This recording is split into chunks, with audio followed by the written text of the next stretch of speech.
wreck avoidances, Stay low. He's high, stay low. daring passes, Oh, you're gonna get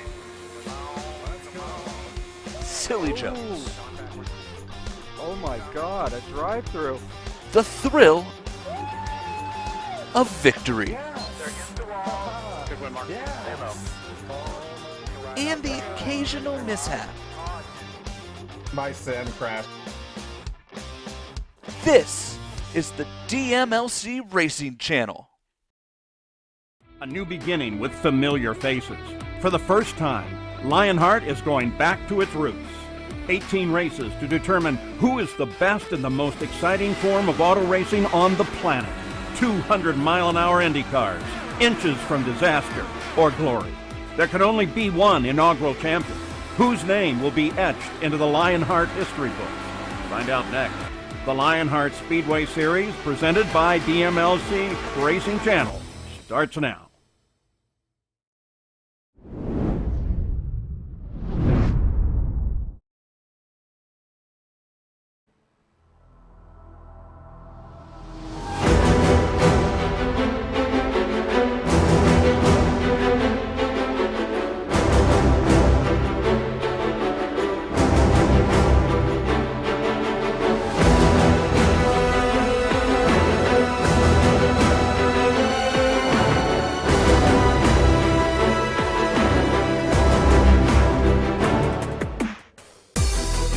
For more than a century, Speedway, Indiana has been the home to the racing capital of the world. The Indianapolis Motor Speedway has played host to some of the biggest and greatest stories in all of sports. It has also been where some of the top headlines of all of 2021 have been for the Lionheart Racing Series. It is here where a month ago, Adam Blocker became the second two-time winner of the HyperX Indianapolis 500 in the Lionheart IndyCar Series. It is also where Mark Cohn edged out Chris Fowler by 5/1000ths of a second to win his second Triple Crown race of the Lionheart Retro Series campaign. Today is the Lionheart Speedway Series presented by the DMLC Racing Channel's turn to make history. This is the Sim Racing Studio Indianapolis 500 presented by Chris Fowler Racing. Hello everyone and welcome to RaceSpotTV's coverage of the Lionheart Racing Series powered by HyperX, makers of premier gaming gear like the legendary ultra-comfortable Cloud line of gaming headsets. Whatever you play, however you play, HyperX knows we're all gamers. For more information on HyperX products, visit hyperxgaming.com. And don't forget to use the promo code LionHRT15 for 15% off orders. My name is Justin Prince. Alongside me is Renzo Bonder. Arjuna Kankipati in the producer's seat for today's action, with TV cameras provided by Esteban Bao at TrackCams22.com. Live time and scoring is available through RaceSpotTV/Indy. Let's dive into our sim experience countdown to green for today as we get ready for the start of the second half of the season with the Triple Crown double points paying race for Renzo. A lot of pressure for these drivers as this is a race many want to win. Yeah, many want to win, and also opens up the second half of the season of sorts because this is an 18 track schedule, and we are on round 10. So I think everybody's scrambling themselves, especially in this race for the double points, try to go back up in the standings if you had a fumble in the previous rounds. But I like this round more than everything because this car is more of a driver's car than the IR18, in my opinion. Can't wait to see how they would navigate through the aero wash just using the throttle and the brakes. Keep in mind, last race it was Alexander Vandersand who came away with the fuel mileage victory in a fully green race at Kentucky. As we take a look at your driver standings presented by the DMLC Racing Channel. That shook up the point standings a little bit, that victory, as that shot Vandersand to second in the standings over Tony Schowen, Christopher Matt Taylor behind Alexis Newsom, the points leader for factory backed. Been an incredible season for Alexis so far, Lorenzo. Yeah, what a season for Newsom she had so far, and of course the last round isn't the round that she wanted to have, even though she got third place.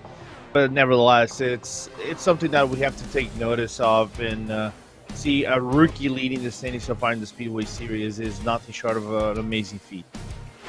Absolutely, and keep in mind, drivers like Robert Malechka have also had some strong performances for factory backed, which is why when you look at the team standings presented by HyperX, they're second in the standings. They are down one driver today, though. Nick DeGroot currently covering NASCAR action, so they are down to 2 of their competitors for today. Adrenaline Motorsports leads the team standings with 1,067 points. Team Race First, Black and Red, are 3rd and 4th, with Synergy Motorsports Blue rounding out the top 5. Pretty close when it comes to that battle for second on back in the team standings. It looks really close. I could say even first place today might look really close depending on circumstances, right? Depending on where Newsom and Malecka finished. And we know they are very good runners of the 500. We saw Newsom in the open on the IR18 Open Indy 500 a few months ago, and she was doing really good until some race issues put her out of the race early, but still can't wait to see what these 500 miles race do to people in this car. The strategy is a whole lot different from the IR18, how they negotiate in traffic, so it should provide a good one for us here today. It's also been a very good rookie class for the Lionheart Speedway Series. We take a look at the rookie standings presented by Butt Kicker. Newsom, your overall points leader, just so happens to be the rookie standings leader, but also give a shout out to some of the drivers in those standings who have had great performances. Matt Taylor, 3rd in the rookie standings. Barrett Rolfe, he's come close to victory a couple times this season, 4th in the rookie standings. AJ Musselman rounding out the top 5 rookie standings. Why? Some great drivers who are coming up through the ranks for the Lionheart Speedway Series this season with the Dallara DW12. And the good majority of them are actually in the top 10 in the overall standing. The most notably Newsom and Vandersand, who are in the top 3, respectively. Newsom being P number 1 and Vandersand P number 2. But Matt Taylor, a driver that actually led laps in the Kentucky race, but just couldn't capitalize with the late fuel saving and had to pit and was shuffled back a few spots. So the outing over here for this DW12 championship is really strong, probably the strongest we've had in all previous seasons. Absolutely, and this is going to be a challenging race as we take a look at your series details presented by Minus 273, the premier name in karting gloves. Their shooting gloves are super lightweight and durable, made of breathable poly spandex. With your Carter Sim Racer, Minus 273 gives you the control to reach victory lane. For more information on Minus 273's full line of gloves and apparel, visit minus273.biz. And don't forget to use the promo code Minus 273 LHRS15 for 15% off orders. Tonight, we'll see us run with custom fixed setups, which, with this being the second Triple Crown, it's going to be important that you got your preparation down. You have to rely on just your hands and feet to be able to make your way around this racetrack. No in-car tools. The Dallara DW12 on the iRacing service with fixed racing. Some drivers describe the feeling of that fixed setup as a little bit tight, Lorenzo, in the first couple laps.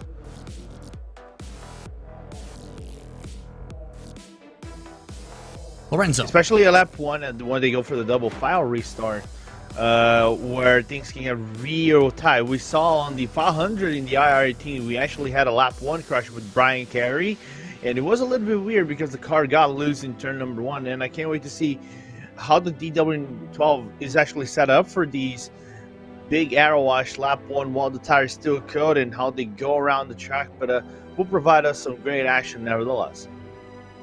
Absolutely, it's going to be interesting to see how these drivers fare in the first corners as we return to the Brickyard for the 3rd and final trip across Lionheart competitions this season.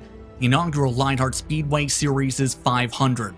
No previous winners of the Brickyard are in the field, by the way, where the pole sitter has only won once when it comes to the Dallara DW12's time. Remember, the defending race winner when it comes to this chassis in Lionheart competitions, Jonathan Goke, who had a dominant stretch of the time in the IndyCar series.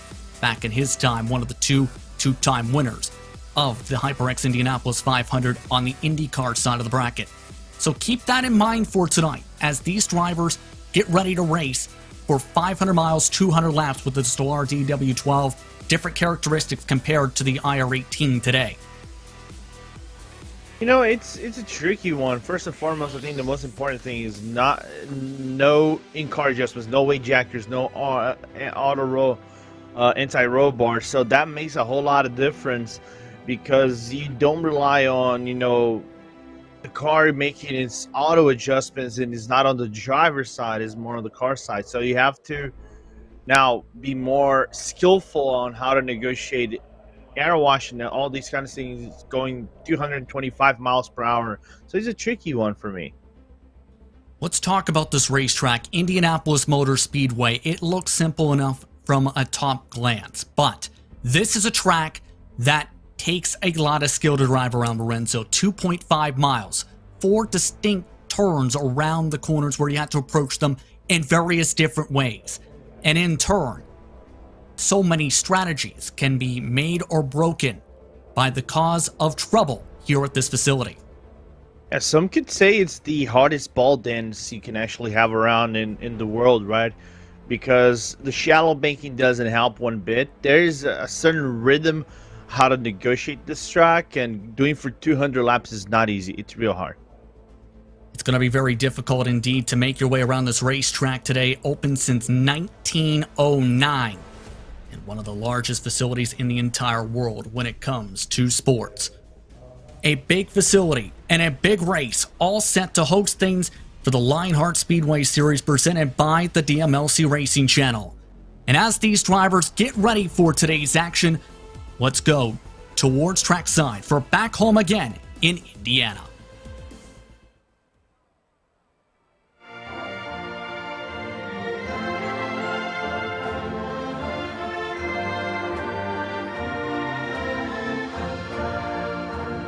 Back home again in Indiana, and it seems that I can see the gleaming candlelight still burning bright through the sycamores for me. The new moon hay its fragrance through the fields I used to roam. When I dream about the moonlight on the Wabash, how I long for my Indiana home.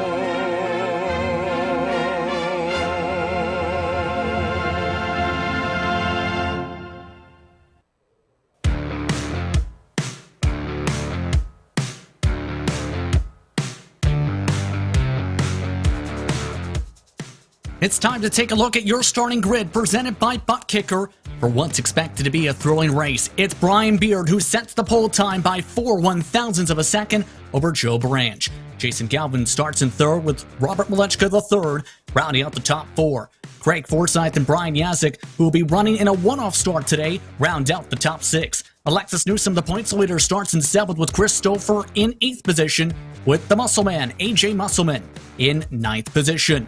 George Zotto starts in 10th with Barrett Rolfe with one of his better qualifying performances this season in 11th. Miguel Hagstrom is in 12th. Ken Hacker starts in 13th today with Chris Fowler 14th, with Vern Hawkins III and Tony Schowen rounding out the top 16. Last race winner Alexander Vandersand will start 17th with Matt Taylor in 18th spot. Christopher Kreisky starts in 19th with Charles Teed in 20th. Matt Houston, along with Luis Gonzalez Nunez, 21st, 22nd. Paul Jenkins just a couple 100s off the pole in 23rd, with Trevor Malone in 24th position. Rounding out the starting positions, Chris Lanini in 25th. Emerson Santos starts 26th. Matt Wagner 27th. Jeff Young in 28th. And Mike Rigney rounds out your 29 drivers for today's action here at Indianapolis Motor Speedway. Drivers currently making the way towards the starting grid. Your thoughts, Lorenzo, on how things could play out today? It's going to be, again, interesting to see how lap 1 goes. We know that the main points of overtaking is the start, restarts, and maybe once you find an opening here and there. So it's going to be some exciting 200 laps. I think strategy is more key here than the IR18 when we had this last month. Can't wait to see how the drivers will perform on this track. Let's take a look at your featured onboard cameras for today's race. First, with your HyperX onboard camera, AJ Musselman. Whatever you play, however you play, HyperX knows we're all gamers, and HyperX is always ready to game. With the Sim Racing Studio on board, it's Brian Yazik. Plug and race /fly software and hardware to enhance your immersion. Visit simracingstudio.com. With minus 273 on board, it's Barrett Rolfe. Minus 273, the premier name in karting gloves. Visit minus273.biz. And with the butt kicker on board, it's Alexander Vandersen. What you see and what you hear is what you feel. For more information, visit thebuttkicker.com. And plenty of onboard cameras throughout today's action as well to follow along with, thanks to our partners at trackcams22.com. Your keys to victory today, as we have one driver who's already crashed into a barrier. Trouble already in the pace laps. Vern Hawkins III has crashed into the tire barrier. Yeah, weird one for Vern right here. I think he might have some technical issues. Wheel looks like not working properly, but very unfortunately we have already our first outing of sorts in this race, not even at the race start. A tough break for Vern Hawkins III to have a technical issue coming out of turn 2. He is now reported on the radio. He is done before the green flag. On that note, competition, commitment, excitement. This is Lionheart. And this is the start of the Sim Racing Studio Indianapolis 500, presented by Chris Fowler Racing. Brian Beard in control of the field as the iRacing pace car is off. And the green flag waves. We're underway from the Brickyard.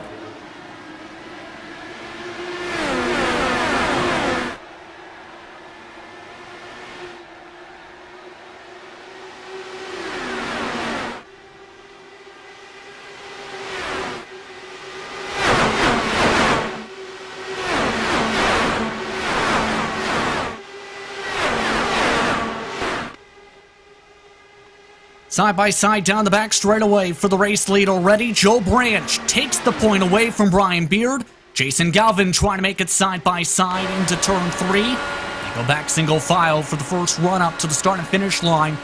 And at the end of the first lap, the draft helping Brian Beard. So they go 3 wide for the lead. Beard leads the first lap. Yeah, but what a move I think that was from Galvin. Going from third to first already in the first lap here, Justin, and trying to go for that extra point to lead the lap, but things are not settled in yet. Looking very busy when it comes to the slipstream already. Brian Beard going for another move to take back the lead into turn 3. And the swap draft when it comes to these cars could be pretty critical today. Have to keep an eye on that, especially since it's a very cool racetrack today. The air temp started at 71 degrees Fahrenheit. These drivers dealing with 97 degrees Fahrenheit track temp. That's 22 degrees Celsius, 36 degrees. The track temp as to the race lead again is Galvin into turn 1. And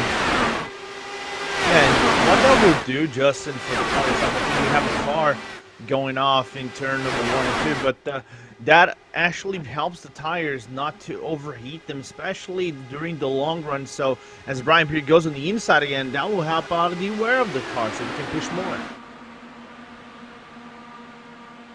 Very back and forth to start things off here at Indianapolis. And the main thing too is some drivers are hungry to gain track position early. How about Chris Stouffer up +4? He's already closing in to your race leaders as they go side by side again on the point. Galvin makes the swap.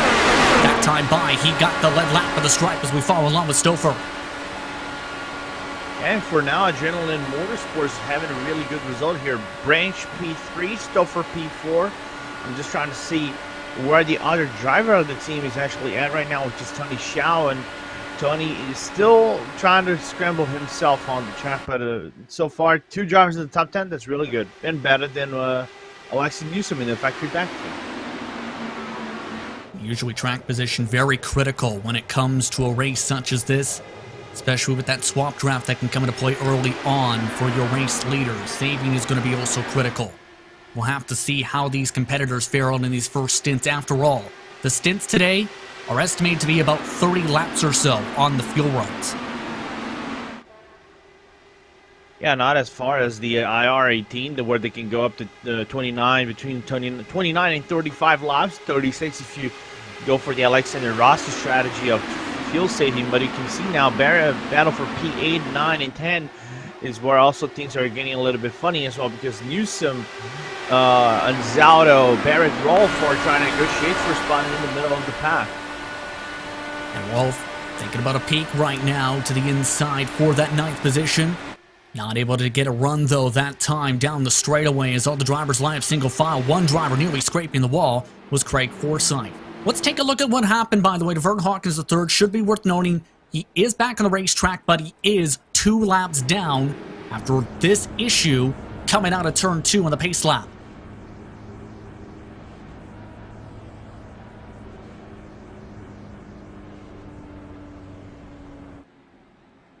In a weird situation for Vern Hawkins III, not the way you want to start a race, Lorenzo. Yeah, not the way you want to start a race, but we've seen this thing before. I think Scott Dixon is a prime example. Go a lap down, go 2 laps down, just conquer it itself. Use these strategies, yellow flags for your advantage, and go back to the lead lap. Taking a look as some of the battles continue now. Rolf trying to make a move on Anzaldo. This is now for 8th position. And Anzaldo now getting freight train from cars on the outside line. Trying to hold on to a position, but Chris Fowler forced to back out of it in turn 3. Yeah, good job from Rolf to back out of turn 3, and everybody lined up single file.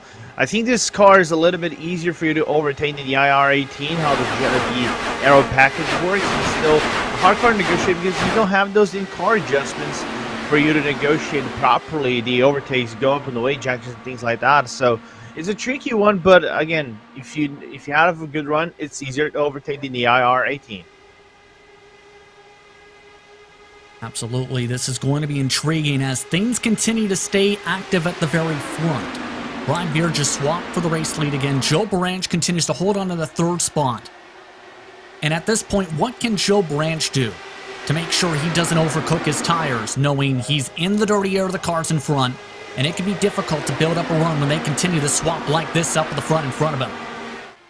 I think Joe Branch is in a comfortable spot. You know, it's the IR-8. I like to call it the IR-18 spot. I was talking to Chris Steele about it when I was doing a prep for a 500 race. If you're the 3rd car back, you don't have to over push the car way too much. Just staying back, just work the fuel gauge, and you're gonna get some spots on the pit stop square. It's also a prime opportunity for overtakes. The butt kicker on board camera, Alexander Vandersen up 3 positions.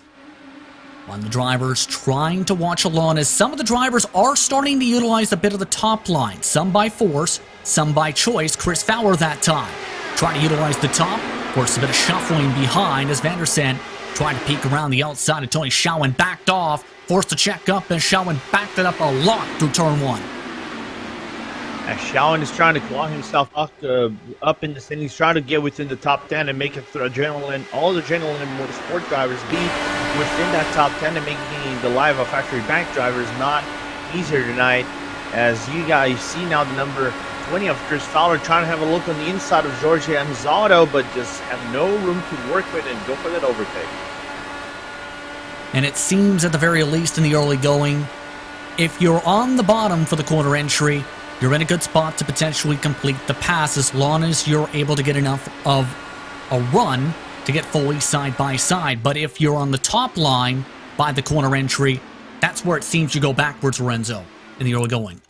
Yeah, it looks like that's the lines being picked from the drivers. Also, you're breaking away from the arrow wash that you're gonna get in the corner entry, but it's lines that are really interesting for this car. The IR-18 doesn't work like that, but I like how they negotiate with the DW12. But now, apparently, Maletka, you can see the train of cars right behind him, and Fowler finally moved up 1 spot. Fowler wanting to go up a couple more with the Newsom side by side, but Newsom able to power her way on the outside line. Rolf trying to find clean air to build up a run now with Robert Malechka the 3rd. That top line has been rolling down the back straightaway. The wind currently gusting, by the way, towards the back straightaway, over top the grandstands for the front stretch. So it is a bit of a side wind down those straightaways today. Yeah, and it kind of can, and that can actually alter how the car performs, especially with the more worn out tires in the latter portion of the grandstands, where the car can get a little bit wobbly or very loose on corner entry. Even though that might give you speed going to the back straight, can hit the nearly 230 miles per hour, depending circumstances how good of a run you get. But it's those conditions that you have to negotiate constantly for 200 laps, and it's not the easiest thing to do. Not very easy, but one driver who's doing something that's very difficult to do is cut his way through the field. One of the drivers doing so, you see them towards the back end, Matt Taylor trying to pick up some spots. This is right now towards the back end of the train, and they're starting to lose ground in the draft. With this side-by-side, they're holding onto the slipstream by about 7 or 8 tenths, this group. And the gap to the leaders are right about 3 seconds, so it's still not out of the range, but if I'm Matt Taylor and AJ Musselman right there, I'll probably would swap drafts every single opportunity they can get and then get closer, because that actually works in this car, as you're probably going to see now. Matt Houston contend for positions now. These are some teammates battling back and forth with some of the race first machines. Keep in mind, 19th on back has already lost more than a second. They are about 1.5 seconds back. Christopher Kraigsky on back at the moment. Eric Rolf has already passed Craig Forsyth. Trying to make the move now is Chris Fowler. But one thing I've noticed here is watch Rolf. Watch how he's able to make some of these moves. He's been able to get runs on the inside and the outside to make passes. He passed Forsyth last time by on the high side, then tried to cut underneath Brian Yazik on the inside, this time being patient.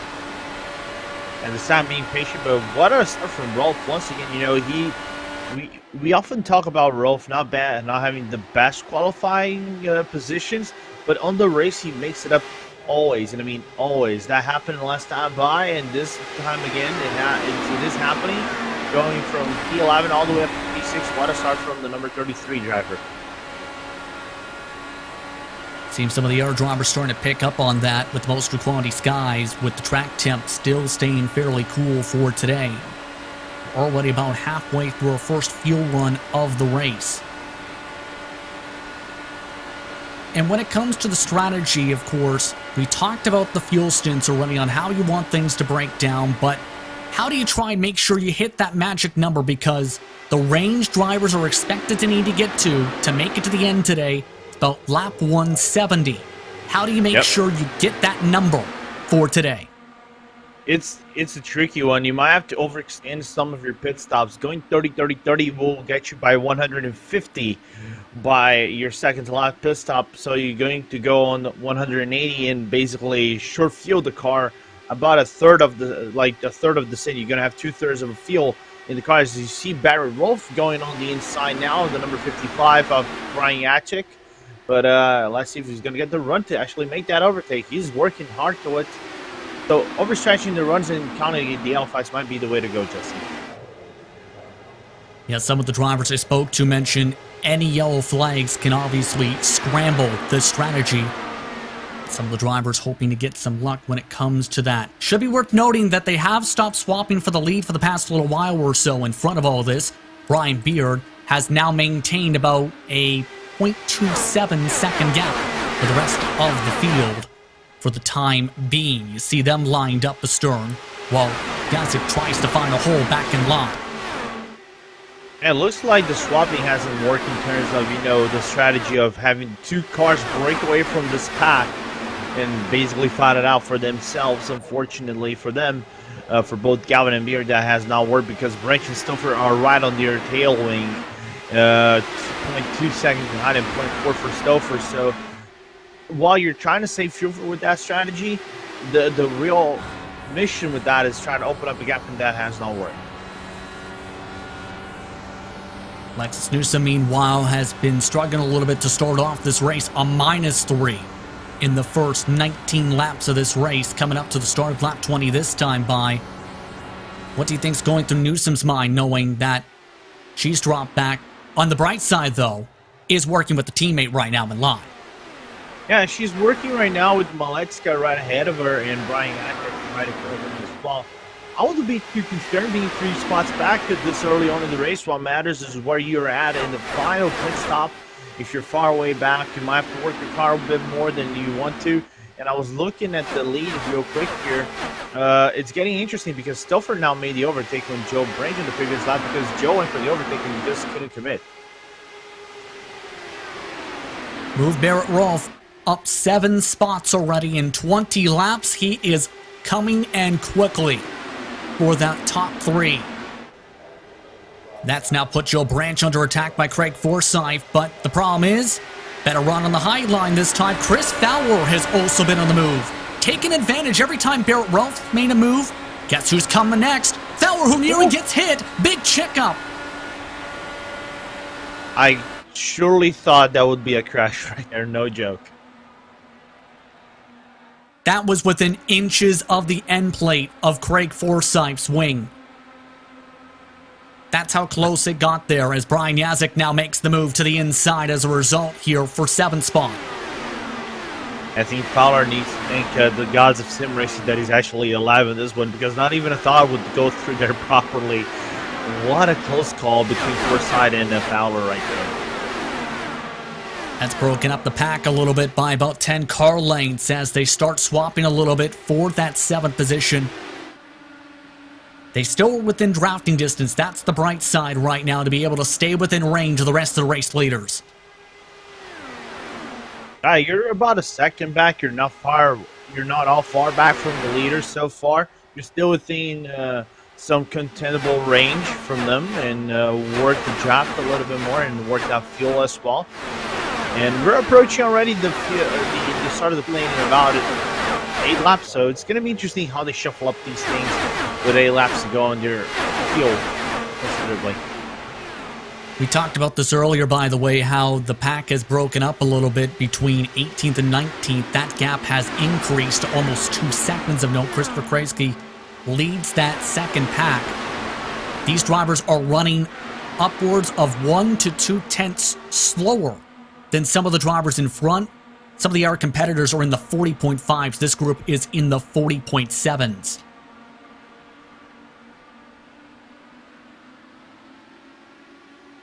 And Lorenzo, what can they do to try and catch back up? Because there are some drivers who have had good speed this season in this group, like Jenkins, like Lanini, like Malone, who are back here.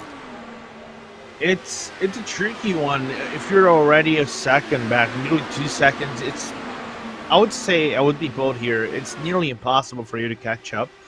You would have to take a consideration of a yellow flag or someone making a mistake to get closer and make that overtake. But so far, that's what happens. If you're too far back, it's impossible to catch.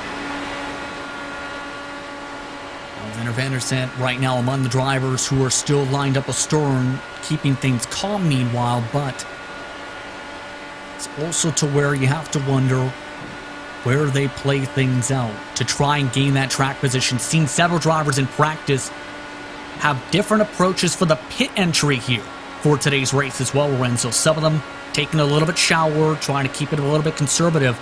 Others sent it a good extra 20 to 50 feet deeper before they hit the brakes. Yeah, you can get a little bit aggressive over here, and I was looking on that as well. Now you can see the number 6 of Georgia and is out on the inside. From the perspective of Alex Van der Sant, he's not going to be able to make the overtake so far. That might open up for Van der Sant, but yeah, I was looking at that as well. Some drivers breaking all the way down to the final portion of the cone to get within the pit limiter range. So it's a tricky one. Not the easiest pit entry you can have it over here, but you can make it if you know your stress well, and that actually saves you a lot of time if you know how to entry and exit your pit lane properly. Barrett Rolfe, meanwhile, is hunting for that lead still. He is now up to 3rd spot, passing Chris Stouffer on the inside. That one not able to follow along this time. But what an impressive first into the race for Rolfe, going from the middle of the pack right into contention. We've talked about his experience in the past, especially of GT Academy fame. Now the Ascari Autosport machine is within range of the top 2, starting to save a little bit behind Galvin and Beard, lifting that time in 1. Yeah, and if you're Rolfe here, Justin, do you go for that 1 spot? Because I personally wouldn't. This early on in the race, the only thing that will get you is that extra point for leading a lap. But for now, I think Rolfe is in a really good spot so far, and I could see him settle down for 3 laps and go to the pit lane considerably well in top 5. But him and also Chris Fowler in the top 5 as well, having some really good first stint. Fowler going for P14 all the way up to P5. Drivers not in the best position right now, this group, because we talked about the separation between the first and second packs, 18th and 19th before. It's now 3 packs. Because of that checkup, in part, Forsyth and Yazik now lead the second pack of cars that have already lost a grand total of 1.2 seconds to the competitors in front. Yeah, but unfortunately for Maletzka, who wanted to go for the overtake, the draft is so strong in these cars that even with the run on the inside and the side draft, it is not enough for him to close on Jacek and go for the overtake on the entry turn number 3. So he's going to have to be a passenger on that draft for a few more laps until they get to the pit lane. And Beard is down to the lane to start off the window, so as expected, around that lap 30 mark, that clean air coming into play for Beard to where he had to come in at 29 laps on his respective stint. As Beard is up on the jacks, it should be worth noting that Galvin and Rolf are trying to scrap side by side. Where will he fare out is the quick question on Beard on the strategy. As now, this time by side, Rolf going from the middle of the pack to the point in the span of 30 laps.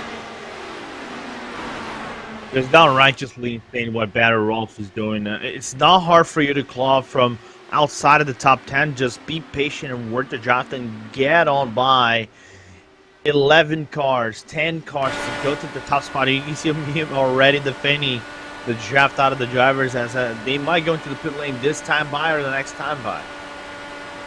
Already indications coming in from Galvin, remember, was a part of the swap draft in the early going of this race.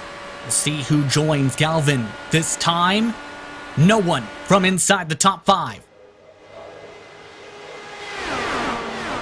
Gretzky and Santos also have ducked down and completed service down to the pit lane. This time by as well, the Muscleman, AJ Muscleman, Trevor Malone, Paul Jenkins. Also rolling down, and Malone's picked up a friend. Oh. That's not your best friend, by the way.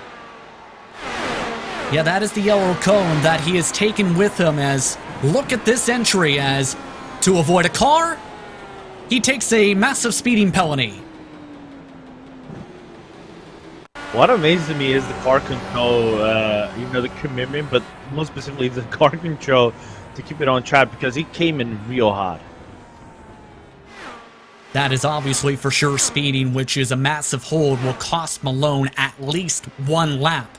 As a result, as the rest of the leaders are starting to come in, Branch, Forsyth, Yazik, Shawan, Taylor, Houston, Hagstrom, among the cars who ducked down this time by, indications for the rest of the cars are they plan to come in this time by. So some of them able to stretch it to about 32 laps on their stints, including Barrett Rolf, who while pushing was still able to save the gas. He's now coming in. As Stouffer is coming in as well, nearly crashing the back. That was close. An air close call in the early going. Chris Stouffer able to make it to the speed limit, though, right over the back gearbox of Rolf. Malechka III and Newsom are the only drivers who have not ducked down so far. Let's take a look at how close this was.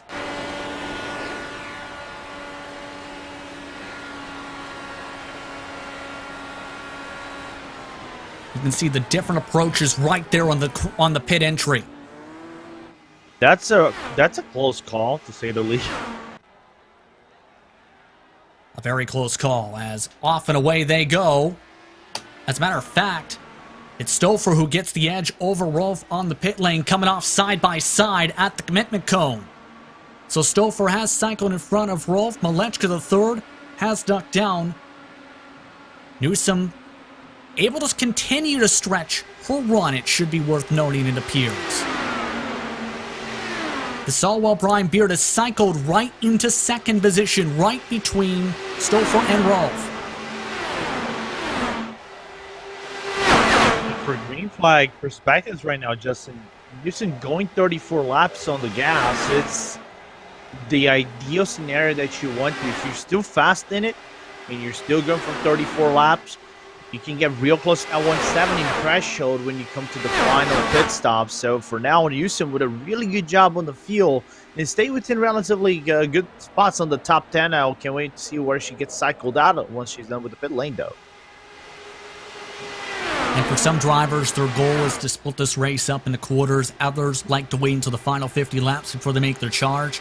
Pretty clear the strategy towards Newsom: stay calm and collected to try and save the gas to stretch the fuel stints. But it's Brian Beard who looks to try and take the net race lead and overall lead. With Newsom coming across the pit lane, Beard does. So your top four, Beard, Stoffel, Rolfe, and Fowler, are now grouped up together. There is a separation now that is built up between Fowler and Branch as a result of this pit cycle. Yeah, it did open up a little bit on the cycle, but now looking at Newsom, shuffled back, I think P18 in the grid, so she's a far ways back, but if she keeps going like that, I can see her as someone to look for on the final pit stop out of this race, so don't count her out just yet. Still very early on in this race. Playing the long game right now. The factory back machines, it appears, for today's race. Remember, much to the third also stretched about 33 laps on the stint. Much to the third cycle to 9th, Newsom currently battling for about 17th position, 7 seconds back. But for the race lead, Chris Fowler, has just made a big dive to take away the point at the front of the field. It should be worth noting as these cars line up.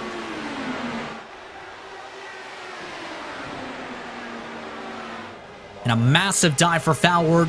He will lead his first laps of the race, but Brian Beard wants to keep the point here, it appears.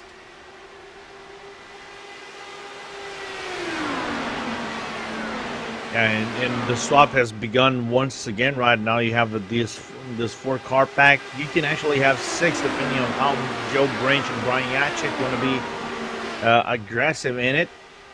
And also Jason Galvin as well, how aggressive they want to be to close down on that gap. But really good swapping so far between the number 20 and the number 05. Back and forth they go once more. That time by, it will be Beard who gets the lead lap by 9/1000ths of a second. As this is all going on, some battling continues right on behind them with some of the other packs right now. Looking towards Matt Houston as he tries to hold on to the 10th position, up 11 spots. Tony Schowen, George Zotto, Matt Taylor among the drivers lined up in this train. And they're about to join someone else right in front of them, which is Robert Maleczka. So Maleczka might get eaten alive in a little bit by this 3-car pack that is actually switching for positions. But so far, Maleczka driving all by himself and not being able to save fuel. He will be able to save now in about 1 or 2 lap time. Going to be very critical, Matt Houston, by the way. 1 top 10 on the season coming into today's race. It's coming in the 9 starts so far this campaign. 16th in the point standing. Some ups and downs for Houston, but is someone that we've seen gamble on strategy when it comes to these respective cars. Tony Schowen, meanwhile, has been very competitive this season, have to say. 3rd in the point standings, had an interesting race at Kentucky, but right now is looking fairly solid as well in the early going. Looking solid early on as well. I think it was one of these very odd, some could say it's a very odd race, either for Tony Schowen, Matt Houston, and everybody else, but the running was real good, but he just couldn't commit towards the latter portion. I think the fuel strategy, but for Alex Vandersand, Matt Taylor, and I think someone else, I'm trying to remember, was so big, especially for Vandersand, that I think caught some people off guard, and Schowen and Houston might have been some of these guys who was caught off guard. Now, very impressive to say the very least what Vandersand was able to do at Kentucky last round out. The swap continues, by the way, for a couple of groups, as you see down the front straightaway. And the interesting thing, the swaps in some cases are working, in other cases it is costing some competitors time. The Joe Branch Jason Galvin pack, for example, was within 1 second. Then they started swapping for a bit. They've now fallen back 4/10 since the swapping started. And again, now Jason Galvin with the swap going to turn number 3. Basically, that happened last lap in the previous lap as well.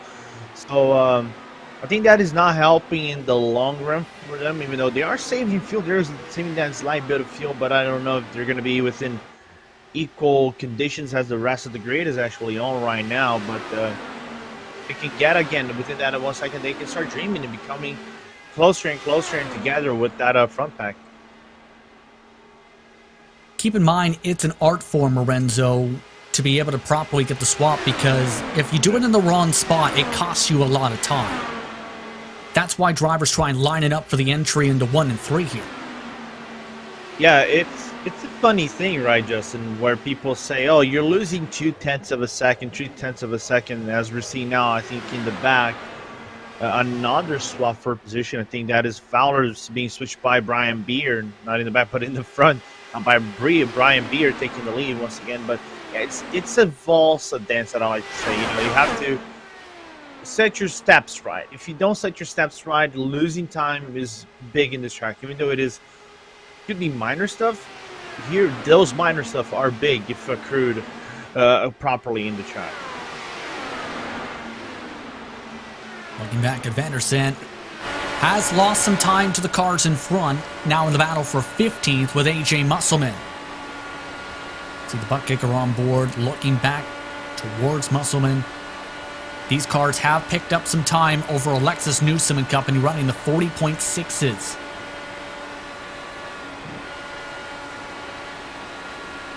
Some incredible swapping going on amongst these competitors for position here as we approach a quarter way through the distance.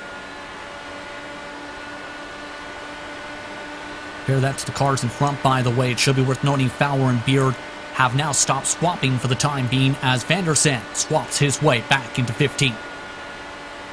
And the swapping keeps still going on. And you know what's impressive for me right now is that we had 0 yellow flags so far in the race with a car that on paper is harder to drive than the IR18, but so far, really good outing so far. Have to say one thing. The commentator's curse was very active just a few days ago for you, I heard. Hoping that doesn't come up into play today, Lorenzo.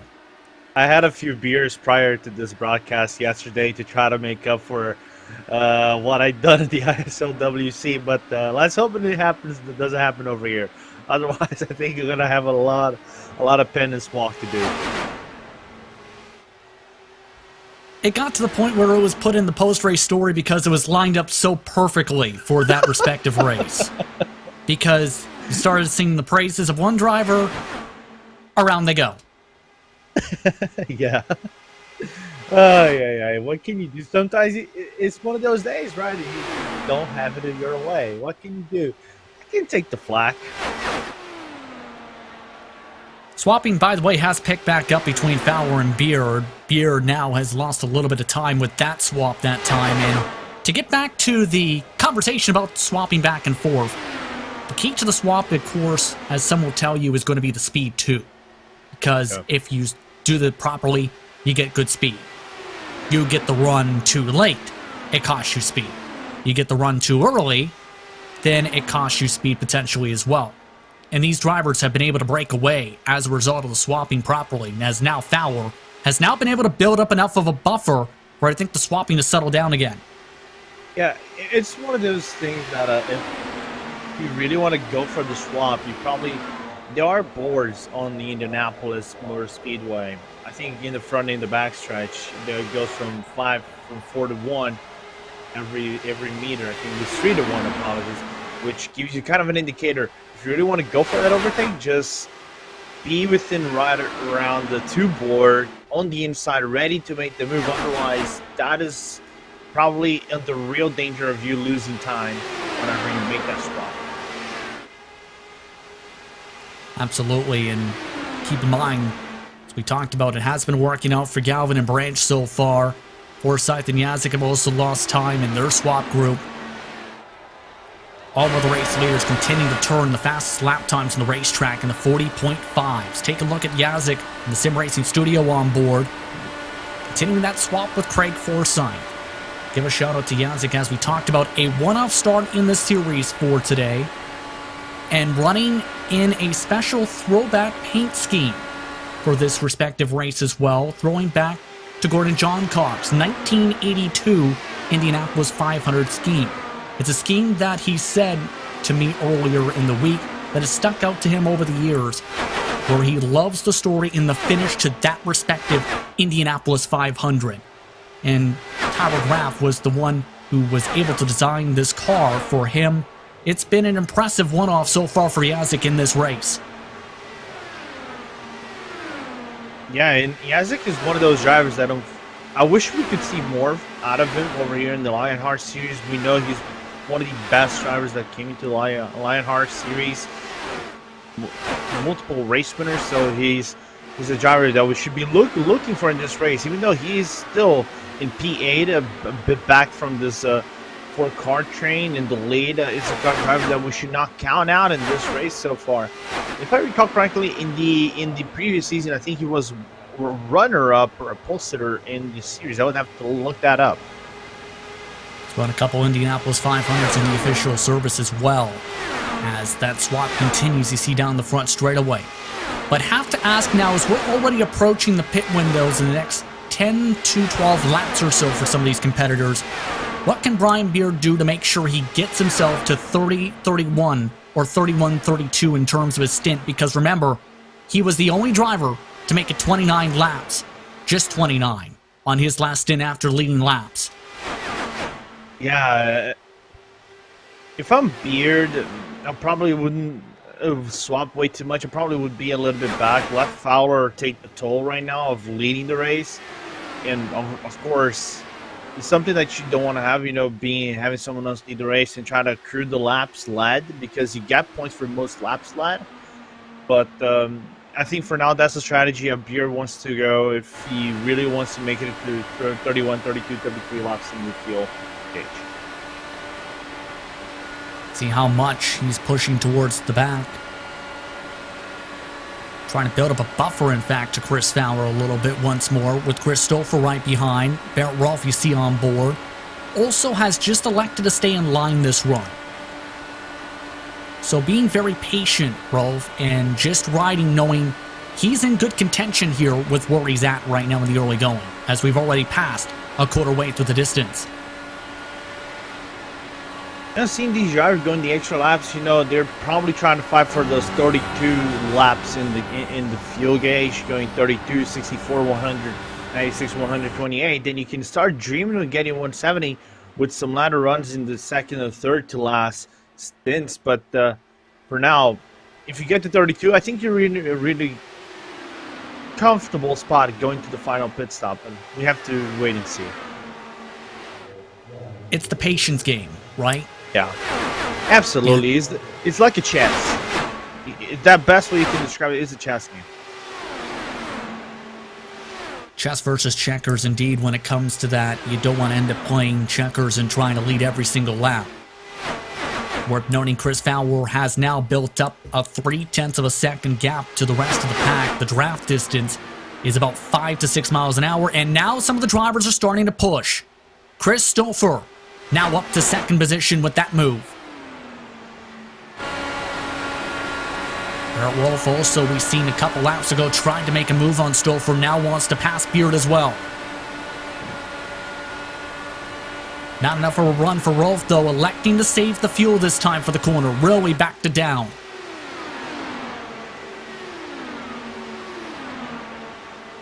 So that sense of urgency seems to be starting to pick up to try and gain a bit of positions before the pit stop window. It does. I think now when they start to scramble in positions once again, as now Rolfe goes in the inside of Beard. And I think Beard, I hope he has listened to my calls, try to get a few spots back, don't push the car way too much, and then you can actually stretch it off and be even in 31, 32 laps. But that, I think, opens up the dreams of having Galvin and Branch closing by and contend. With some of these cars now starting to fight and try and get themselves back up to Fowler, it should be worth noting that Jason Galvin and Joe Branch are slowly creeping on into the conversation as well. They are slowly trying to gain the time back and are now within 1 second of this group. So all the shuffling has started to see them gain time back. Beard has already lost 1 second, though, to Rolf right now. So he is now the buffer, essentially, between the two packs. As well, Forsyth and Yazik are also about 1 second back of Galvin and Branch now with all of this. So it's now getting to where the buffer points are starting to build up.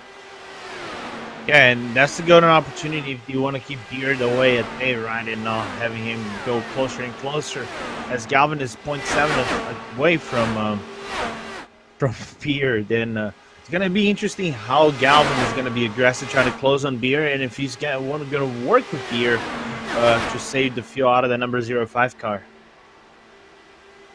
We're still for now in the race lead indeed, so it's now going to be interesting how things play out for Fowler's strategy for this race. Fowler, though, wants the lead as Brian Beard only made it 29 laps again. Oh, boy. And how concerning is that now where you've only hit 29 laps twice in the early goings? I think you might have to rely on a yellow flag. That's all you need. Because if you go 29 laps every single stint, you're going to have to do a very last second pit stop, like a splash and dash to make it to the end. And it's not the thing you really want to do with the field so equal right now, even though they are separated within small gaps to one another. Barrett Rolf now up to second as well, by the way, as Stouffer went to the inside line, trying to defend a little bit. Now approaching lap 60 this time. Beard has cycled in front of these drivers by about 25 car lengths. I'm curious to see what Fowler's fuel mileage is going to be here for this run, keep in mind, with all the laps he's led as well. I think I'm going to estimate right about 30. He has had a lot of swapping, though, and was single file for a good portion of that run. Jason Galvin only made it 29 laps this stint as well. So he's now coming to the pit lane on lap 60. Yeah, unfortunate to see Galvin going to the pit lane, but going on lap 60. I think he went 31 on the stint of the previous one. Now he's going to go over here and pit on 29 laps as they are on lap 60. And looks like Yachik is also going to come to the pit lane this time by, and Forsyth maybe as well. And it looks like every lead car for their respective groups is starting to have to come in, indicating this time Tony Schauer and Miguel Hagstrom have also indicated they'll have to come down for respective stops. Here comes Schauer in for his stop. Brian Yazik also has had to come in, this time by. Van der Sant, Musselman, Hagstrom. Among the drivers in, Rigney also ducking down.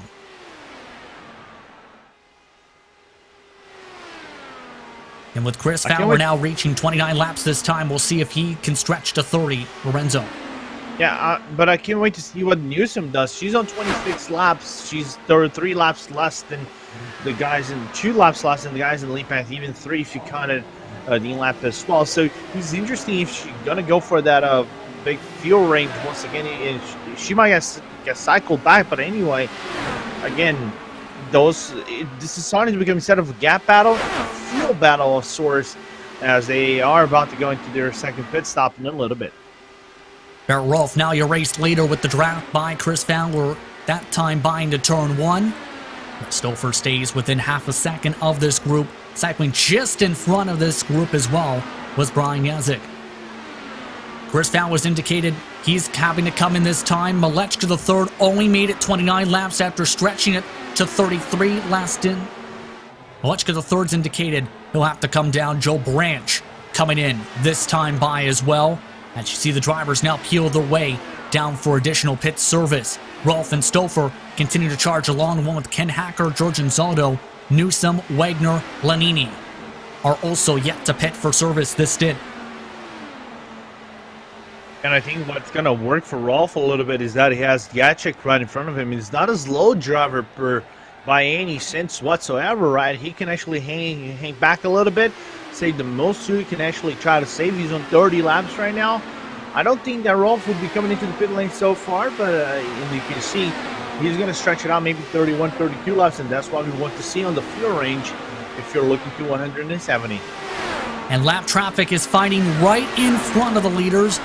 Stouffer is losing time, but you can see in front of Rolf, Jacek and Forsyth. They were just side by side for a split second. Rolf, I think, may have to come down just to avoid the battling here between these cars. Yeah, he said he's coming in this lap. Stouffer in as well. I think Hacker is coming in as well. It's auto indicated too. So top four will be pitting right now. So Alexis Newsom will take the lead once again. Rolf with the deep send into the pit lane this time just makes it to 60 miles an hour at the commitment cone. And Chris Stouffer with them this time. Newsom does indeed stay out for a few more laps here, it looks like, as Hacker and Enzotto have also ducked down for service this time. Worth noting that Chris Fowler has cycled in front of Jason Galvin and Brian Beard by a significant margin on the racetrack. You see on the pylon by about a second or so. We'll see how things play out for that battle for the race lead as Rolf and Stouffer now coming out of the lane. I think they'll cycle right where they are at on the racetrack, if not very close.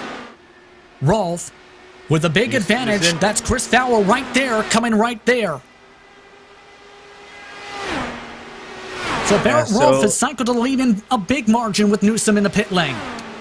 Yeah, what a mission from Rolf, basically overcutting everybody else in the grid and getting P1, but he's all alone by himself.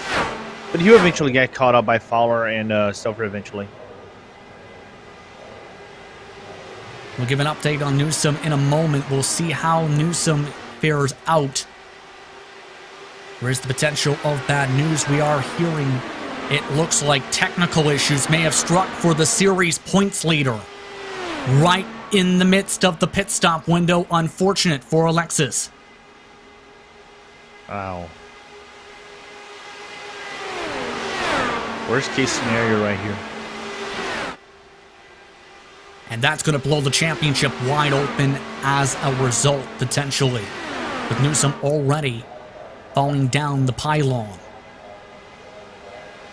Meanwhile, your race lead group is scattered about a little bit. 5 cars separated by 1.6 seconds up at the front. Barrett Rolf with a half a second advantage over Fowler. Then it's Chris Stouffer, Brian Beard, Jason Galvin, your top 5. An impressive race so far, Renzo. An impressive race so far. 67 laps out of 200 here on the track. And apologies, but it's been a very, very good run out of so far. The Lorenzo curse is not happening so far. No yellow flags, but it's been an impressive outing what these guys are doing with DW12. It's been an impressive race so far, and as we approach a third of the way through the action, we'll take a quick break. You're watching RaceSpotTV for coverage of the Lionheart Speedway Series presented by the DMLC Racing Channel. Wreck avoidances. Stay low. He's high, stay low. Daring passes. Oh, you're gonna get it. Silly jumps. Oh my god, a drive-through.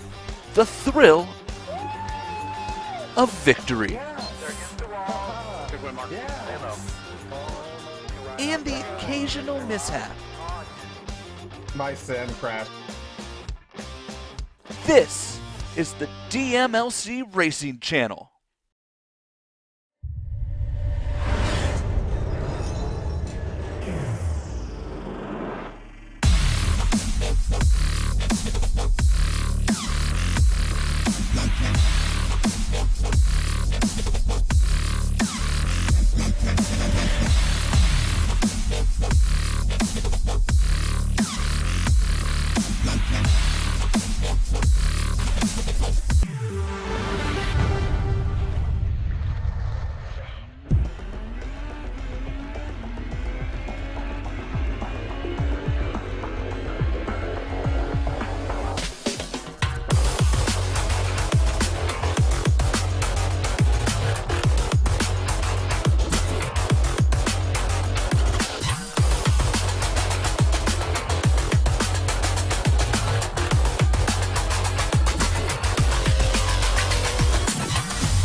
Welcome back to coverage of the Lionheart Speedway Series presented by the DMLC Racing Channel and the Sim Racing Studio Indianapolis 500 presented by Chris Fowler Racing.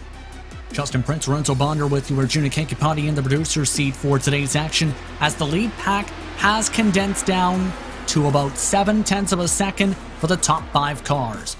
It's been an interesting race so far, with plenty of strategy calls and these drivers trying to stretch the fuel as long as they can in some of these stints, but it's Fowler who runs single file up at the very front of the field as the rest of the competitors settle back on in. Everybody settled back on in, but instead of a 4-car ball-up that we had on the last stint between Fowler, Rolf, Stover, and Beer, we now have Jason Galvin joining the fray, so the number 42 being looking very hungry to try to claw himself back up to the lead once again, like he actually was on the first stint out of this race. And by the way, Alexis Newsom, we talked about having technical issues earlier on in the race, has lost 3 laps, is back on the racetrack. So tough break again for Newsom, the points leader, 28th. Now on the racetrack, just one driver out of contention so far. Bert Hawkins the 3rd, 34 laps down. But now this is to where the race gets a bit more calmer for some of these competitors. It has been green so far. How do you try and keep yourself loose and try and keep yourself relaxed, especially knowing you're trying to pace yourself to get yourself to the final few laps of this race, to get yourself in contention towards the end? I think it's a good point for hydration. I think the pit stop provided you a few seconds of relaxation. Just relax your back, relax your muscles. Try to, reset once again. If you have a crew chief or a spotter working with you, he can actually give you a few words of encouragement working with you. Some of these drivers actually have, and they work in tandem to make sure the strategy is on pace and on par with everybody else in the field. So every little addition that you can have extra, give you motivation is what counts. It's going to be very critical, that motivation, as the night goes on indeed for some of these competitors. By the way, we followed along with Alexander Vandersen as the night has followed along. Continues to slowly and methodically make his way to the pack. Vandersen currently approaching the 15th lap on his respective stint, throwing in the battle going on for 12th position. Matt Houston, Ken Hacker in front.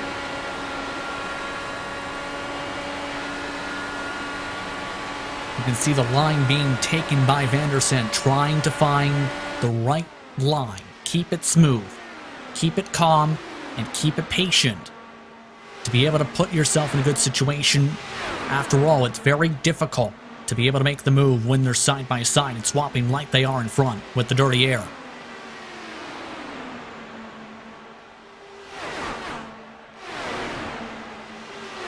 Vandersen now taking a bit of a peek now towards the inside line in this grouping.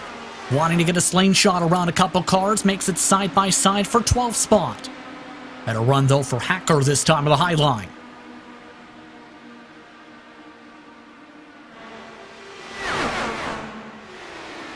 And keep in mind, if you're in this grouping here, yes, it's further on back, but it's still going to be important to get yourself higher up into the positions because of the double points, Lorenzo. That is so critical for this race in this season, with it being the second Triple Crown event of the campaign.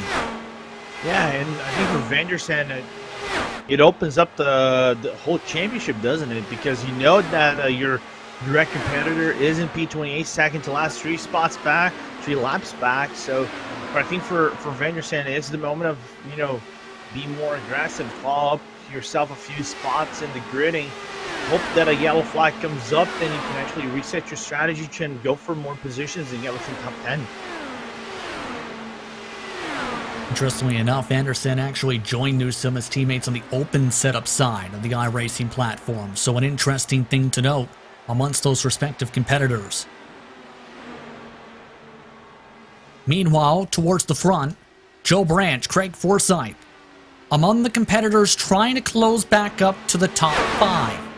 And so far, they've been able to do a pretty good job at that. They reduced the gap from more than 2 seconds to 1.8 seconds of the race leader. It is 1.2 seconds between them and Galvin.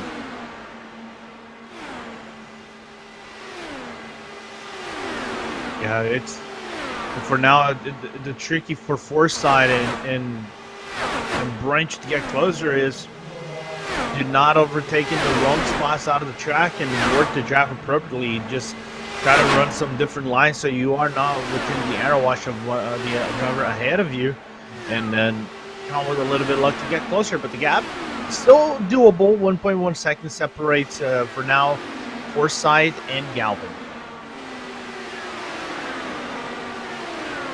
Still chipping on away is the critical thing with the swap draft, and that's what they need to keep on doing, is chip away, chip away. That time by Joe Branch, chipped away within 1 second to Jason Galvin. Bit of smoke right in front of them. One car has just crashed towards the pit entry. Emerson Santos, just below the racing line, no caution, we stay green. So the 82, who is in 26th position, has smacked the wall. Looks like a technical issue looking from my end what happened to Takashima, so it's unfortunate to see the Brazilian going out on the track. A driver that I compete against in other leagues is a really strong driver, but just not having a good luck here today. Let's take a look as, wow. Went straight up the racetrack there on the corner exit, indeed.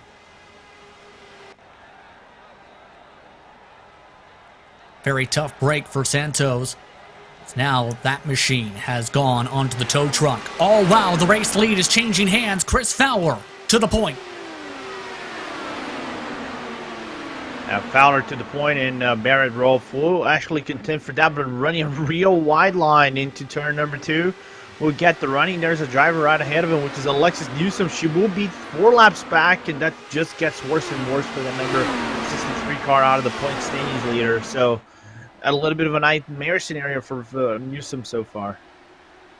That might actually help some of these race leaders save fuel, though. Newsom trying to snake her way to the bottom of the racetrack this time, while Fowler tries to drive his way back up to the point. That time by Fowler gets the lead lap by 1/1000th of a second. And now with the swap draft picking back up at the front of the field, they are starting to pick up ground again on Joe Branch and Greg Forsythe's group. Brian Yazek has also joined their pack. It should be worth noting. You can see the backdrop. But they are starting to pick up some ground. Rolfe, high side, makes the move. Rolfe, high side makes the move, and who said that the high side still doesn't work here on this track? It does work if you align yourself properly and make that overtake. As they now get closer and closer to Newsom. I think the gap, the separation is right about 7/10 of a second. So whoever's in the lead so far can save a little bit of fuel, despite being 7 to 8 seconds back to Newsom in the front of this pack. Rolfe nearly scraped the wall that time, coming through the short chute, it looked like. As now Rolfe picking up the draft for Newsom in front, who continues to snake around. Swap draft sees Fowler get past once more. Forsythe and Branch are now within 0.8 of the cars in front. So now they are knocking on the doorstep of turning this pack back up to an 8-car group. Side by side for the lead again. Fowler this time leads, near contact with the left front wheel. Woo. Talk about close calls. We saw that with Forsythe and Fowler, right? And keep in mind, that's where the major pack started to break up, was that checkup from before. Rolfe. Another run, another dive, and now is within 10 car lengths of Newsom in front as well. Yeah, and now Forsythe and Branch are right about 7/10 of a second. I would say boldly that if they keep going like this, maybe in the next lap or so, they can actually be within 5/10 and half a second. And if you're half a second, you can start dreaming about, joining that fray and contend for positions, even though they are late on their stints. Back to the point once more, Fowler. And they're trying to follow the line of Newsom. Newsom is not wanting to lose another lap here. Keep in mind, Newsom falls behind the inner lap. It's going to really hurt the chances for the race, to say the very least. That's how things have been playing out to be able to even catch up to Trevor Malone. Now within 7 car lanes. As well, Tony Shaw and Matt Taylor and company starting to group up together a little bit. Shaw and Taylor currently separated. from the rest of their group by about 0.6 or so as they start swapping for 10th. A little bit of a scramble for 10th position right there as Matt Taylor leads the pack. You can see Hacker and Shawn trying to go for it, and there's a little bit of a gap mounted up between him and Trevor Malone and Robert Malecka. Malecka all running by himself, 3 seconds back from Jacek. So we saw the scenario once again of these guys in P10 trying to scramble and get closer and closer, but just could not get closer to Malecka. Brian Beard this time made it 30 laps on his respective stint. He's now come in just before lap 88 start. So Beard now coming in for the 3rd time this race, the first of many. Some of the drivers, though, can stretch it another 7 or so laps. Really snaking down the backstretch that time. As Rolf, Fowler, Stouffer, Galvin, Forsyth, Branch, Jacek, all within reach of one another now as a result of this snaking as they've caught up to Newsome. Will they try and lap Newsome? Yes.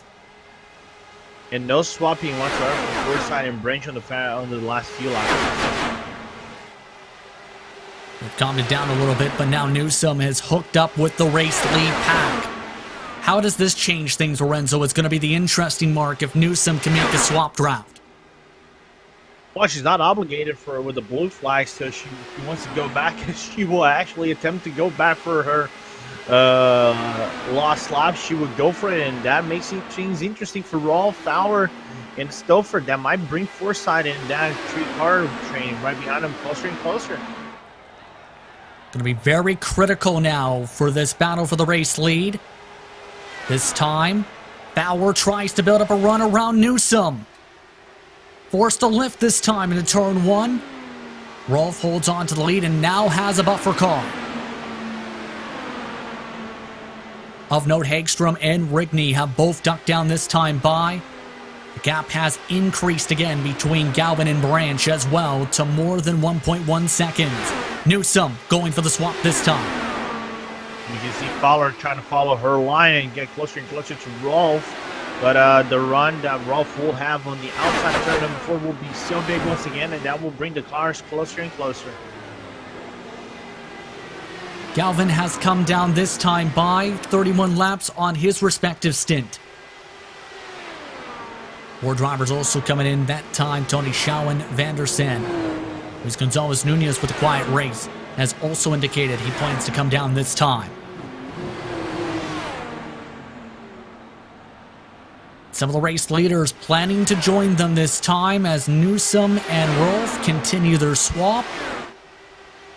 Chris Fowler's indicated he plans to come in. Still in second, now diving his way underneath the white line to come in for his service.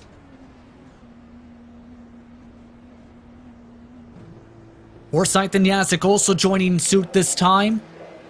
And there's a good chance Forsyth and Jacek, if they can get a good stop, will catch up a decent amount here. Down the front straightaway, meanwhile, Enzotto and Houston fighting hard. Enzotto able to defend.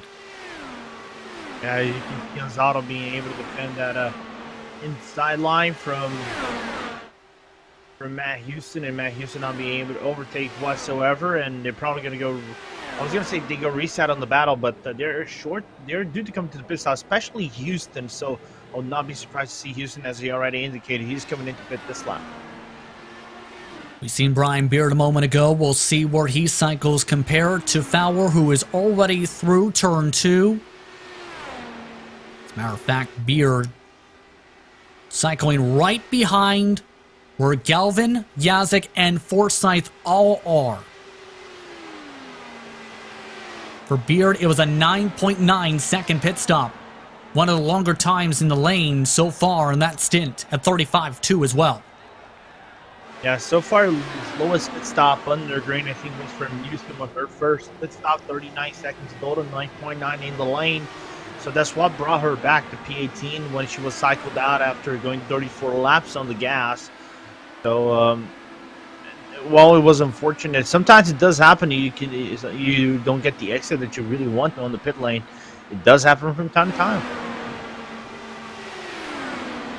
Wolf, meanwhile, you see, is continuing to roll with Stouffer in second. Newsom still with the race leader as well. Brian Bear currently scored as the last car on the lead lap before this window. Hacker, Jenkins, Lanini, Wagner have gone in. This time, Rolf is ducking down to the cone. Chris Stouffer able to extend in an additional lap. Remember, Rolf has led a lot of this stint, with it being single file for the first few laps or so of the respective window. Chris Fowler, meanwhile, for the second straight window, has cycled 1.2 seconds in front of everybody else with a 10-second stop. Yeah, but last time by, we saw Rolf actually overstanding that stint. He basically managed to overcut everybody else in the grid right now. So it is up to Stouffer to put that work, get closer and closer to Newsom, see if he can work the draft a little bit, as he's going to work the draft as Rolf is already out of the pit lane, cycling himself back into the track. Will be right about 10 seconds, I think, 5 or 10 seconds away from Stouffer as he's in turn number 1. Zotto's come in this time by. Rolf has indeed cycled in front of Fowler by an additional 2 seconds, just about. A big gap. One of the drivers who have joined the conversation now in the second packing or so, that is trying to close up to Fowler and Rolf, Brian Yazek with a 9.4 is flying. The 9.4 in the pit stop cycle, he's swapping with Galvin right now, as Chris Stouffer has ducked down this time.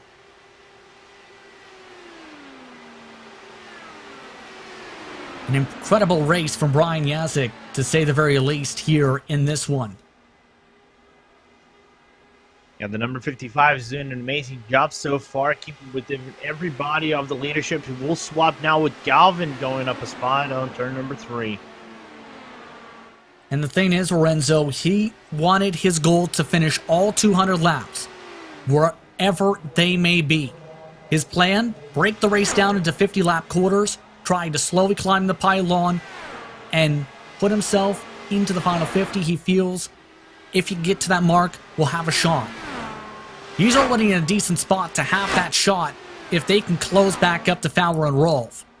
And as well as Chris Stouffer, who is now also ducked down in front of Rolf by a couple tenths. So now halfway through. Go ahead.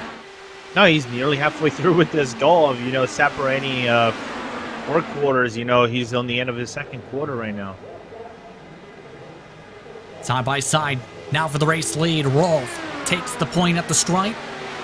Swap draft continues right now with a 1.4 second advantage over the rest of the pack.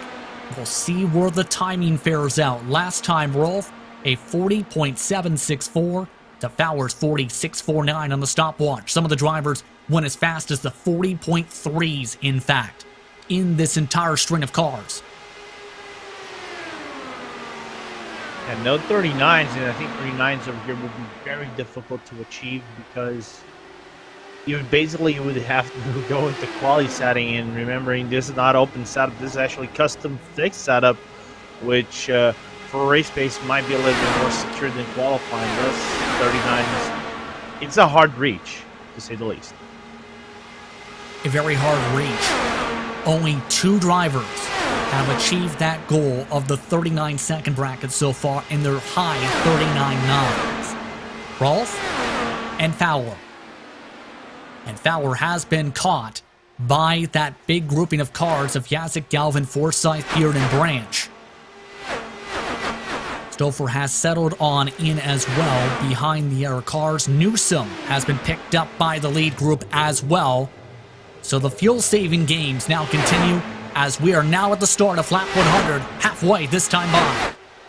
Halfway this time by, and Newsom just slipped without a pit lane. So what can work now on Rolf's behalf over here is just stay behind, maybe a lap or 2 before making that overtake, and you wouldn't lose a lot of ground to Stouffer because Stouffer's just right behind you. So why be in aggressive so far when you have someone just pushing that draft train, and then you can stretch it out to 31 laps? Exactly. And Stouffer's in the great spot too, where if they do elect to start swapping here, that he can save a lot of gas here. But you can see that Rolf is not having any of it. He is just staying behind Newsom there. Basically, I'm not going to say equal. Newsom is on her third lap of the stint, whereas everybody else is on lap 6, lap 4 specifically for Rolf and Stouffer. So the more the merrier they can get, and they're not losing a whole lot of ground to the other guys in the pack. The thing is, they have to look out for Galvin, which is looming closer and closer on the back wing of Stouffer right now. They're now within 1 second of the race lead, in fact. With Fowler making the swap with Galvin that time.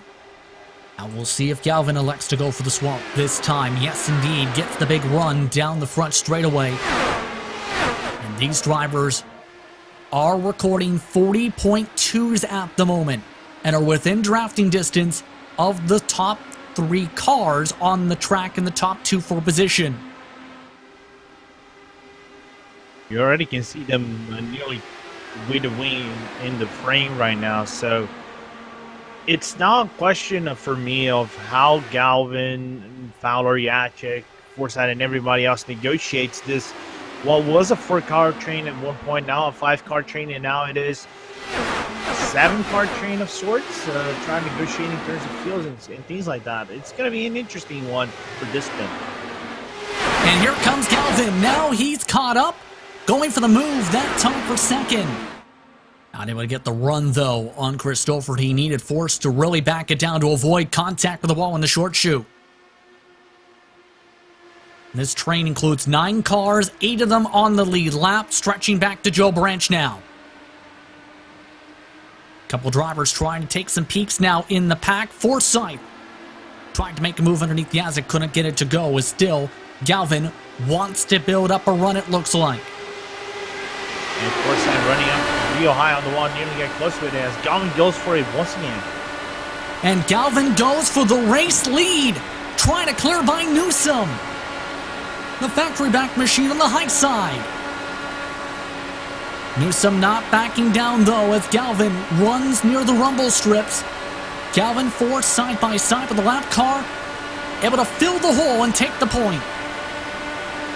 Yeah, found the gap to work with in the lead, but if he's trying to work Newsom, he doesn't want to be behind Newsom one bit whatsoever. So now he actually manages to overtake Newsom and goes away with the lead. Will lead another lap in this race, but it's going to be a tricky one to negotiate with Newsom because she doesn't want to give away that position, because if she does, it's a lap down. Doesn't want to lose any more laps, but Galvin puts Alexis Newsom 4 laps down, that time in 1 and 2. And now it gets interesting for how Rolf and company fare out. Galvin trying to defend to the inside line all the way to the grass that time. Incredible stuff, and we still have 95 to go this time by. They're racing like it's 15 to go up front. Some real interesting strategies up here in the field as Newsom now goes to the inside of Galvin. Taking advantage of the run now is Chris Fowler as well, you see. Trying to move by Stouffer. Stouffer, though, still able to keep the high line for turn 1. Enough to be able to hold on for the position. He's trying to settle down for the moment, but Chris Fowler doesn't want things to settle down too much. He wants second spot. Already passed by Stouffer, side by side with Rolf. Rolf with the better run this time, though, through turn 4 to defend. And now Fowler kind of covered up Stouffer on the run right there. He had to back up a little bit, just couldn't get the run. Now Jacek goes from the inside. Really had to back it down, though, that time to avoid contact with the side pod of Fowler. Shuffled right back into a side-by-side with Stouffer and nearly side-by-side with Forsyth. Forsyth taking the chance to build up the run as a result, as now you'd have to think things have to settle down here. We're approaching the middle portions of the stint already. And keep in mind, as well, some of these teams are in good spots for the team standings, Lorenzo, right now, with all 3 of the drivers from Adrenaline inside the top 10, while Factory Backed is running 9th and 27th. Yeah, it's unfortunate to see that Newsom had that technical issue and had to be pulled away to P27, but so far it's racing right. You cannot blame them for one bit. Just keep racing as hard as you can, and adrenaline coming away on top, especially with double points. That would stretch the lead quite majorly whenever the calculations are done. Thank God I'm not doing those calculations. Yeah, the strategy is definitely going to be very busy for some of these groups in the minds of some of these drivers, as Forsyth outside around Yazik that time. And it looks like at the very least, though, I will note that Chris Fowler has indeed built up a buffer car. Yes, he has passed by Newsom, and Jason Galvin has elected to stay single file. So at the very least, Fowler wants to be the leader of this group right now. He wants the lead laps. Absolutely. He was the most that extra point. Cushion, you know, of you led the most laps. So this fight is being real interesting on track. Everyone else, it looks like, though, is doing what may be the smart thing: save gas, knowing we're inside that window of a few more pit stops to go, Lorenzo. It's looking like Galvin and company just want to ride. And just as I say that, Barrett Rolfe says, I want to go to the inside. They are losing. Go ahead. I was going to say, he's looking real interesting. Some of these guys are not being overly aggressive on the gas, trying to make the overtakes. I think the one who hasn't been overly aggressive has to be Brian Beard. He's trying to go for the run on the inside of Brian Yancey. Just couldn't find any openings whatsoever. But I think for Beard right now, it becomes a little bit problematic because Jacek is losing ground to these guys in the front. And with how things are playing out, there is another pack that is quicker than a majority of your main group. Robert Malechka III, Tony Schowen, Matt Taylor, Alexander Vandersen are running 40.3s and 4s consistently right now in pack number 2. So depending on how things fare out with the race leaders, especially with some of the diciness and the back and forth with Newsom at the front, these cars may have a shot to join the fun as well if this continues. Kind of do, but the gap kind of stretched out to 3.3 last lap between Branch and Malechka. So while still doable, I think they're still relying on a yellow flag of sorts, and with this unpredictability that the leaders are having so far right now, is the changing leads, trying to save fuel, and being a little bit more aggressive than usual. We could see that scenario being played out over here. It's just that you have to wish on a sparkle right here, right now. Indeed. They are within 5 seconds of the race lead. Of note, the pack is starting to break up for the race leaders too. Even with all this fighting, you may notice that the numbers are dwindling for the cars in the pack. Brian Beard, Brian Yazik, Joe Branch have lost ground by a few tenths. Those drivers still within drafting distance still, but they have been falling backwards to these cars despite the back and forth going up the front of the field to maintain the speeds. Yeah, but I think Beard just lost a little bit of patience, found a run on Jacek on this lap right now, going on turn number 1. So the number 05 is trying to work himself back up into that big pack of cars, but now Jacek cycled back into his previous position. I think there will be some teamwork right here to try to get closer within that 5-6 car battle. Break things down simply for those just tuning in. We are inside a window where from here on out, essentially a few pit stops to make it towards the end of the race. These drivers are currently in the midst. Some of them about 19, 17 laps into their stints. Some of them as high as 26 laps, coming to 27 this time by. It's all going to be very interesting for Brian Beard in the closing stages, how things break down, as now Barrett Rolfe again swaps up at the very front with Chris Fowler trying to follow suit that time by to join the swapping group. Jason Galvin nearly smacked the wall. He just about knocked down the wall coming through the short chute, really had to back it down as they start to snake again. And nearly going double side by side on turn number 3.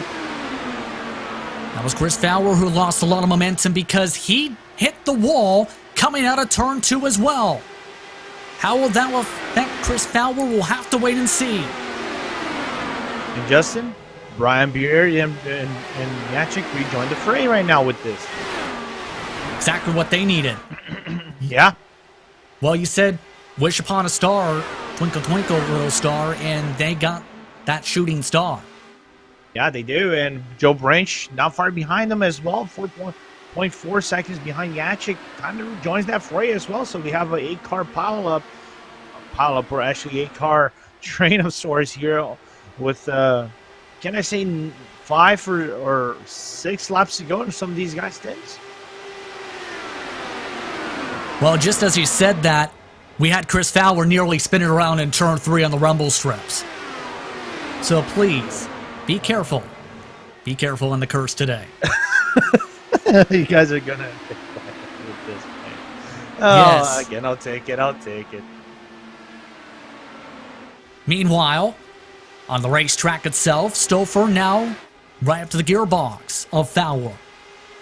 That slip and slide ended up costing them 6/10 in this pack to Rolf and Galvin. It's really hard to actually catch up with Fowler and Newsom and Rolf, as a Beard won't get to the pit lane once again. Again, making it to lap 30, but still paying the cost of having 2 29-lap stints early on in this race.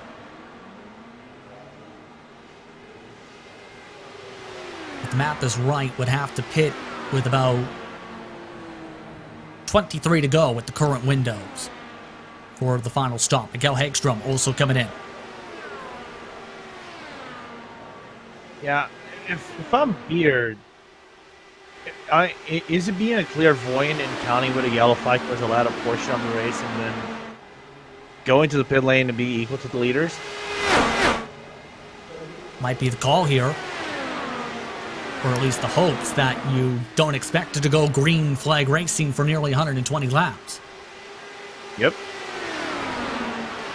By the way, Forsythe's actually moved up one spot on Fowler, so Forsythe a little bit back from what is Chris Stouffer, about half a second behind Chris Stouffer, and Stouffer 0.7 behind Galvin. So right now it becomes a little bit more of a gap battle and trying to swap for positions, even though they're not carrying about. They're still trying to carry about field as much as they can. They're trying to stretch it out to 30, 31, but with the way this is going, it's getting complicated.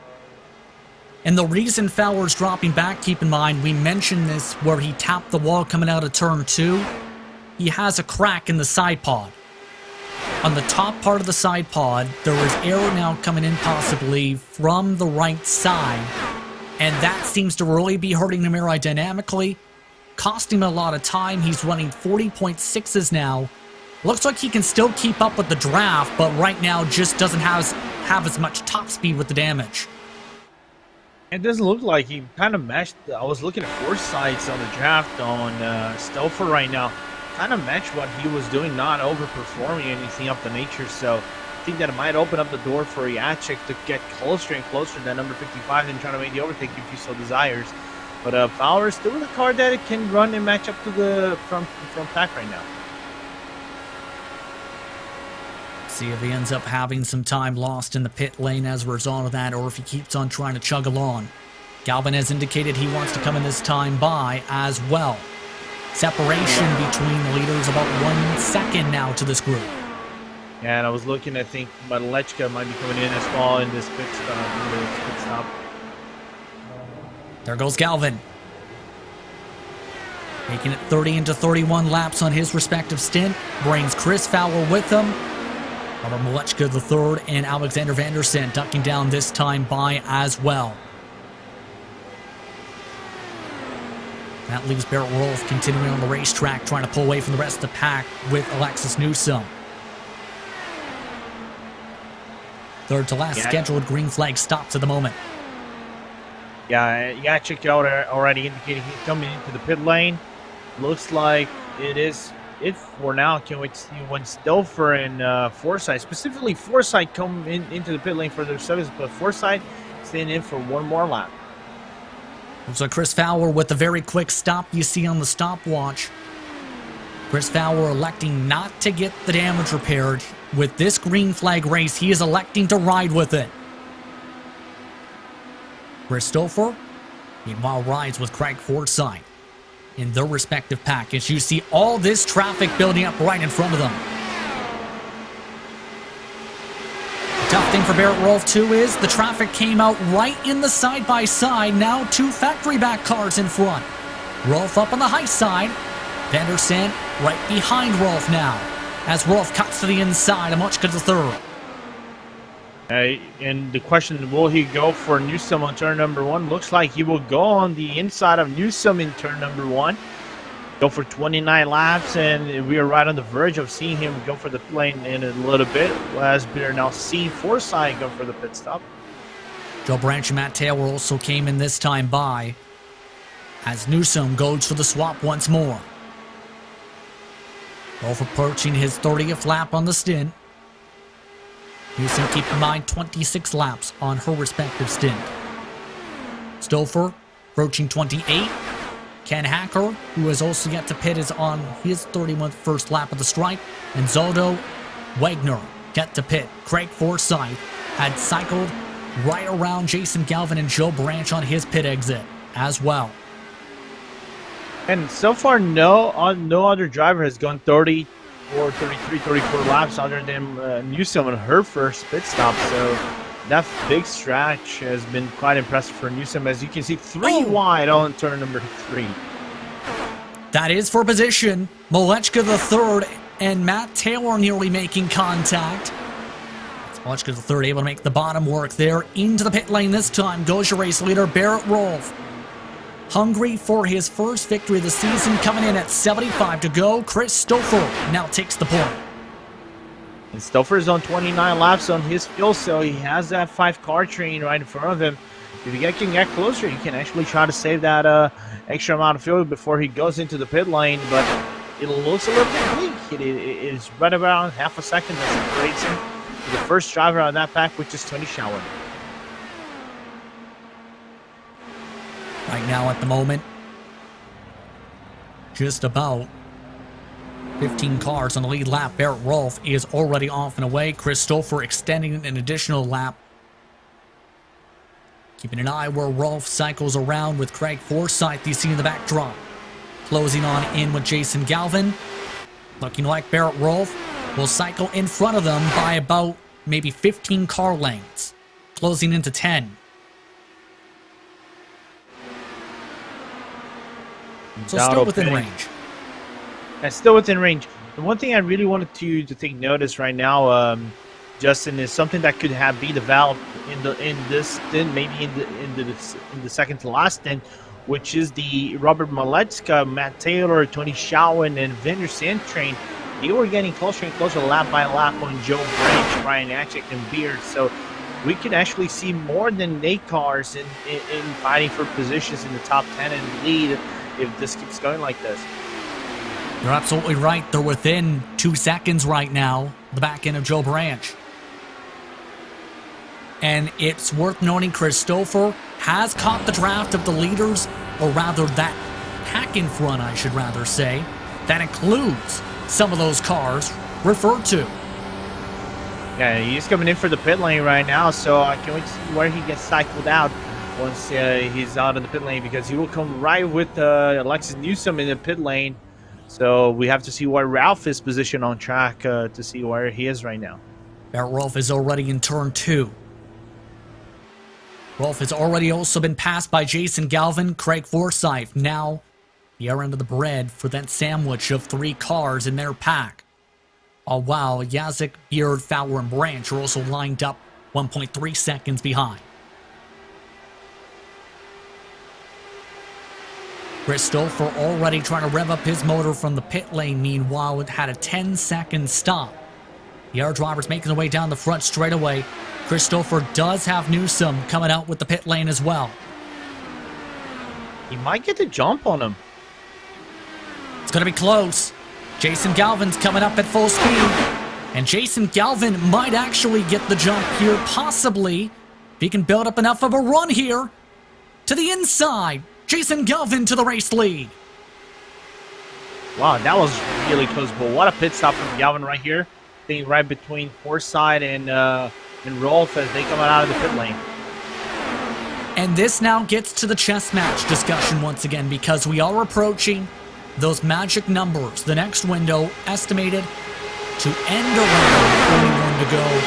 Chris Stouffer, as a result, may be able to put in less time on the fuel tank and in turn save time in the pit lane for the closing stages with how he's played this out. Yeah, that could be a possibility, because it looks like he's gunning for lap 162, 163, depending on circumstances, where everybody else is looking right around lap 152 to 155, and they might have to go for a final pit stop. I think everybody, if they keep going like this, is later for a final pit stop, but now it becomes that fuel battle where how much do they feel for that final pit stop, and why they get cycled out in terms of overcutting or undercutting drivers in the track. And there's some massive differences, as we've discussed a little bit throughout the night. Brian Beer is on his 13th lap of his stint right now. Just the second lap for Chris Stouffer, a massive split between some of these calls here. And some drivers might be heavier, like Brian Beer. He might go for a full pit stop service when he comes into his final pit stop. We are still to see if that becomes a reality. But some drivers half a stint, 3/4 of a fuel, 1/4 of a fuel, half a fuel. It's those interesting scenarios that is making this race very exciting with about 69 to go. Right now, Galvin, your race leader once more, Rolf Stouffer, Forsythe, and Brian Yazik trying to keep up within that grouping as well, with Beard, Fowler, and Branch top 8. Welchka the third, and Taylor at the top 10. So at this point, what do you think's going through the mind of someone such as Brian Beard, knowing you're in the spot where you're going to have your car, likely if this stays green?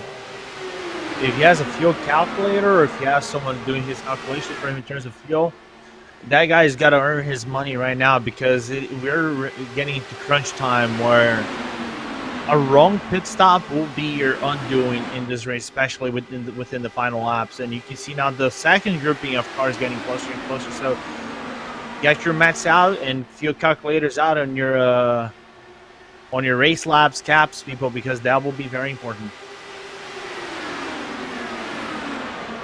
Meanwhile, as this goes on, Chris Fowler getting shuffled around with Joe Branch now side by side, costing Branch a little bit of time here with this. And give credit to Fowler, he's not wanting to give up here, especially with how he's performed in this race today. But that damage is definitely affecting him a little bit down the straightaways, and it's shown when he's especially been side by side. He's only up to 228 miles an hour down the middle of the backstretch. Yeah, and they're still within the reach of the leaders, right? They are about 4 tenths behind. Of course, and I think we have contact between Stouffer and Forsythe. Caution flag is out for the first time as Chris Stouffer is up in the barrier. Absolutely incredible as that happened in the short chute coming into turn 4. And it was close as Forsythe comes across the front wing of Stouffer. It looks like a little bit of a miscalculation in terms of gapping the cars one another. Let's take a look on the replay from perspective out of Fowler right here, or Stouffer, correction. As he gets on the outside line, I think he gets pinched in by Forsythe on corner entry, and nothing that Stouffer could do right there. That is really unfortunate. He was in a good strategy window before the incident, and now he's out of the race along with Craig Forsythe with significant damage there. Our first caution flag of the day comes at about lap 135. Here's an arrow look full speed. This was as they were starting to shuffle about amongst the lead pack still. Yeah. Doesn't look like any car understeered into each other. I think that was, again, I'll bet on miscalculation in terms of gaps going for corner entry. That was really unfortunate for, in my opinion, racing incident. Fully, no blaming drivers whatsoever. see it once again. Hard flip for Stouffer. And as a result, pit lane is busy. Oh, it will be a busy one. Basically, all strategies are now reset. You know what this kind of does? This kind of puts the drivers with the mindset of, if they can go 32-33, we're going to be able to see some interesting calls towards the latter portion of the race, because everybody might have to go for a splash and dash, because going for 35 here, it will be complicated. But for now, everybody's just trying to cycle themselves back, Galvin being the first car out. Able to get the race at the commitment cone over Brian Yazik. One driver still having a bit of struggles you've seen there, trying to make their way through the pit box. I believe that was AJ Musselman towards the back of the field. There are some lap cards as well going to be mixed in as well here, possibly. We'll have to see. The only lap cars, I should rather say, are Malone and Newsom. The drivers at the front who stayed out here are Hacker, Anzaldo, and Wagner, which is an interesting call. Yeah, unless they're slated to go into the pits to the pit this time by, and try to get that extra lap of fuel, it works out for them a little bit. It's a strategy that I've seen other drivers use, and it works out. So it's going to be interesting, because that extra lap can actually be very big whenever they actually restart this race. So it's interesting, this call from Wagner and Anzaldo and Hacker, especially Anzaldo, because Anzaldo was actually one of those guys that was going 30 laps on a constant basis on the field, and even though he was losing ground to some of the leaders, he was actually within top 3 whenever the leaders were cycling in, because he was just going on those 30 laps. It's all going to be very interesting as a result here. 64 laps to go at the stripe this time.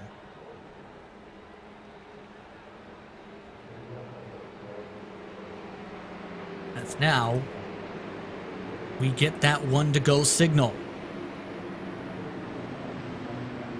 Hacker, Anzaldo, Wagner all stay out. As here's what happened to Musselman, by the way. As you can see, overran his box, had a tough time getting into it.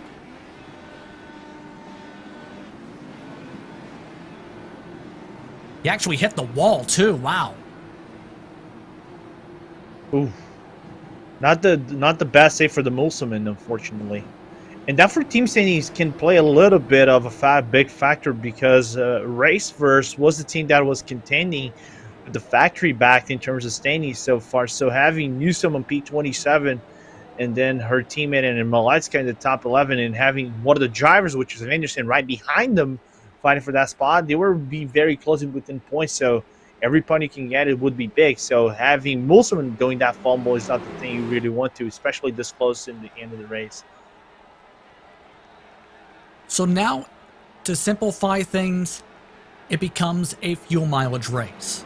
Absolutely. Especially for those who came in. Big gamble by Ken Hacker, George Anzaldo, Matt Wagner here. You have to think they might be hoping for the caution. I think so, because I think this point of the race becomes a little bit of an attrition race of sorts. And one thing is a certainty: nobody can make it to the end, regardless if you pit stopped or not. It's going to be very intriguing how this all plays out. It's Ken Hacker in control of the field. First led laps of the season. Green flag is out. Back on our way with 63 to go. And keep in mind, the top 3 have a buffer with 2 lap cars mixed in. Trevor Malone, Alexis Newsom are in between them and Jason Galvin. Swapping already starting towards the front.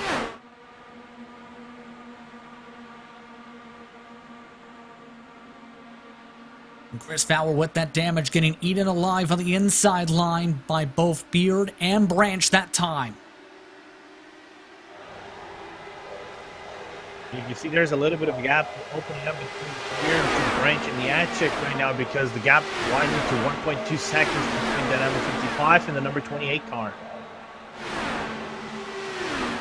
Big time gap indeed, starting to build up amongst those cars as we now follow Lord Brian Yazik and the Sim Racing Studio on board. These drivers have stayed within range of those race leaders plus some of the lap down cars. What can you do to try and save fuel critically here to make sure you get those numbers, especially knowing you've got 3 cars plus 2 lap down competitors who are off cycle and will have to come down likely twice? It's a tricky one. If right now I really don't want to be doing fuel calculations. The margin you really want to go is about 33, 34 if I've done my 34, 34 for you to actually make it to the end. So you have to go Alexis Newsom numbers and Omega fuel saving towards the latter portion, especially with the traffic going like this. We're not going to go 34 anywhere whatsoever. So it's going to be an interesting one of who makes it out towards the final pit stop with last fuel to play. A lot of shuffling we've seen right there. Barrett Wolf and Jason Galvin also side by side. A lot of zipping down the front straightaway as they go back single file. And Fowler continues to remain relentless, trying to jump up the line as well with the back end of the grouping. And you know what has broken away by 2 seconds, Lorenzo, sorry. I was going to mention that. Those 2 seconds, it's huge of sorts. But knowing that all these guys are within 5 laps within their sin and everybody else are lap 16, 14, and 17, but fuel-wise they must be in lap 12 or something like that. It's huge, you know. That could open up a gap if they get another yellow flag where Hacker and Zato Wagner could become a real big factor in this race with about, let's just say, 40 to go to say the least. If they actually get a flag over there, of course. All going to be very critical. Think the big picture there. Barrett Rolf is currently the leader on his strategy. Looking at Van der Sant now in the midst of the pack. Lost a little bit of ground as a result. The time of the yellow, he is back in 14th position. See things getting very busy right now in the mid-pack. Some of the drivers want to gain some of the ground back that they lost in the early going of this race, including Van der Sant. Yeah, because again, Van der Sant has that opportunity to move up into the leaders of the point standings, right? This race is a double points with Newsom out of the picture right now, being 2 laps back. It's the one thing, 3 laps back, the one thing you really want from Van der Sant, move up the chains every single time, and now you're 0.2 behind Maletzka at this current running. Beer trying to move himself up a little bit more as well. They're back within 2 seconds of the cars in front. Not the place where you want to be right now is be that lead car of this pack, you'd have to think. Yeah, especially for Beer, especially when you just gained the pit stop on everybody else, right? That yellow flag reset everybody's strategies, and that worked wonders for Beer. You could be within the same lap as everybody else and not be overly concerned of doing your mathematics. So if I'm Beer, I would be aggressive, but with the mindful set that I cannot overstretch the field like I did in the previous runnings. It's going to be very important, to say the very least, that he does not have another 29-30 laps into this race. Back to the swap once more. Barrett Rolfe, Brian Beard.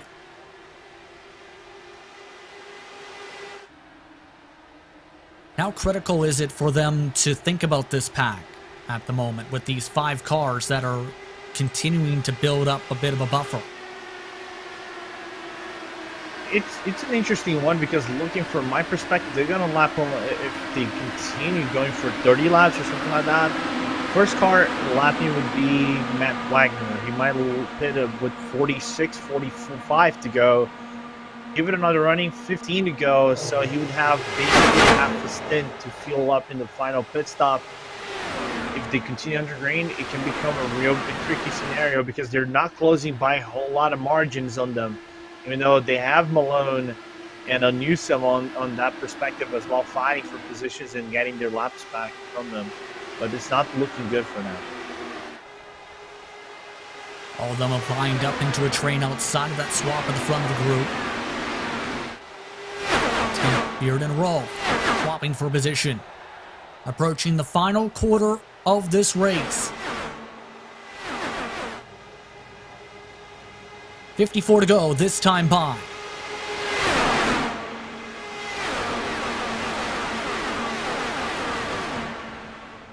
Again, a shout out to the current race leader, Ken Hacker, who entering today had 2 top 5s, 2 top 10s in the season.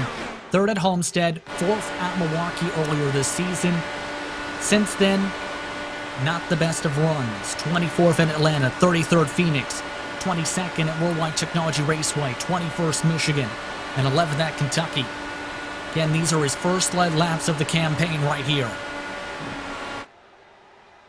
And for his team, I think these points you're getting for now are really important because the Dark Horse team is not having they're not far behind, which is Matt Wagner and Charles Teed, but Charles Teed is in P18 for now, and the real factor is Matt Wagner, which is kind of leveling the ground or so. But for now, the performance that Hacker's doing is really good so far. Back to the swap once more. Again, this for current 4th position. They have now closed the gap a little bit to 1.1 seconds between them and the back end of Matt Wagner.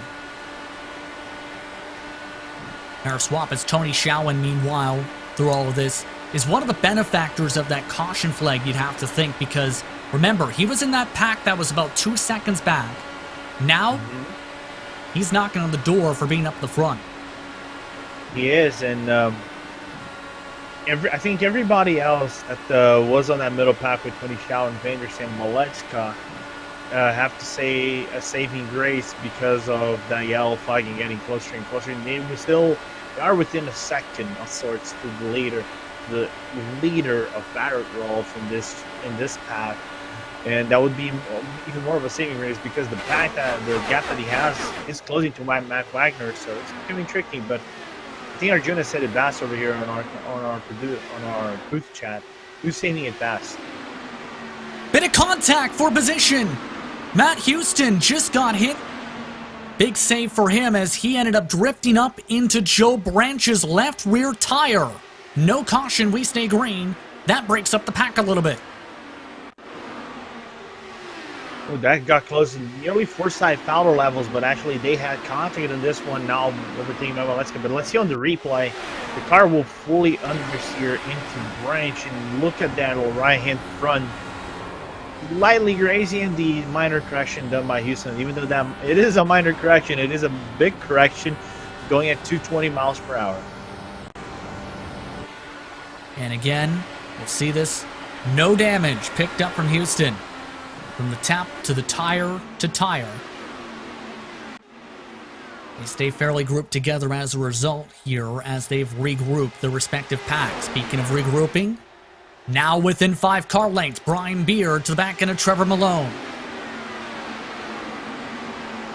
49 to go this time by. We are within the final quarter of this race.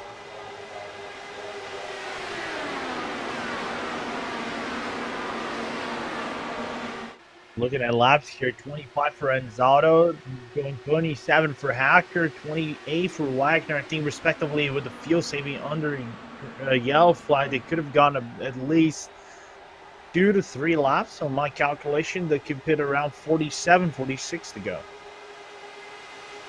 Those drivers about 25 to 27 laps in their respective stints.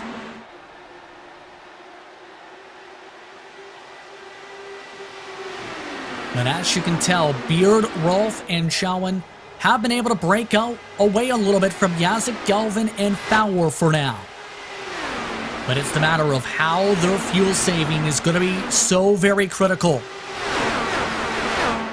Remember, it was Vanderson who saved fuel to perfection at Kentucky, stretching it for 2 45-lap stints. And now, Beard wants to try and catch up to the rest of the current leaders, making the move now on Malone. And has a bit of a pick between him and Rolf. And Rolf basically shutting the line out at 20 Shalin on the entry of turn number 3. So the Adrenaline Motorsports driver couldn't do anything whatsoever, as now Rolf is side by side with the number 69 out of turn Malone. Gets in clear on turn number 1 and followed by Lee Shalin on the entry. Oh, what a bit of trouble in front. Ken Hacker ended up smacking the wall, crushing his side pod. The race leader is now slow at the bottom of the racetrack, and Zoldo has taken the point as a result. A big mistake in the short shoot, Lorenzo. Yeah, let's take a look at the replay, because it looks like, on my perspective, that the Hacker's car just decided to understeer. A major understeer for Hacker, smashing the wall on the outside of between 1 and 2. You can see Newsom car on the outside. There's Zaldo right in front of him. Yeah, the car just decided to understeer, and that's a big damage for the number 24 car of the Synergy Motorsports Black. That arrow wash, as well as the fact he didn't lift, going to also be major factors, Lorenzo, and all of that. He's already made his way to the pit lane, 30 laps in his stint. That leaves Anzaldo and Wagner yet to come down for service of those who didn't pit under the last caution flag, or rather the first caution. Yeah, now question becomes, when does Wagner start to come into the pit? We are 45 to go in this track, 32 laps overall for the number 3 car. It's becoming key now, talking about the field strategy, because they have to pit once more, and the talk is who goes for the two pit stop, because Rolf and everybody else in the pack, 20 laps, 35 to pit. Can they go 34, 33? It becomes a big question right now. A massive question. It's looking like drivers like Yazid, Galvin, Fowler are among those who are in the major conserve window. Newsom, meanwhile, leads this packing of cars. And Zoldo now in his 30th lap on his stint. Wagner, 32. And of course, in Zoldo, a lot of work done when it comes to Lionheart competition. Is someone that is willing to roll the dice in this series, as seen several times this campaign. Rolf on the inside of Wagner right now. I think Wagner is not going to fight this way too much, but Rolf backed out of it. And I think it's because one driver needs to come in, and that would be Wagner. He's coming in this time. That leaves Anzaldo on his own on his strategy, 43 to go. Now Beard makes the overtake on Rolf, and now eyes on Anzaldo. Does he come with 40 to go? Because right now, with the pitting from right now of Wagner, he has to go at least 14 laps on his stint. Gonna have to be very vital. Newsom swaps this time with Anzaldo. Beard still within half a second of Anzaldo as well. And Anzaldo is now stretched to the 32 laps on his stint. This is all while Tony Shalin continues to pull forward.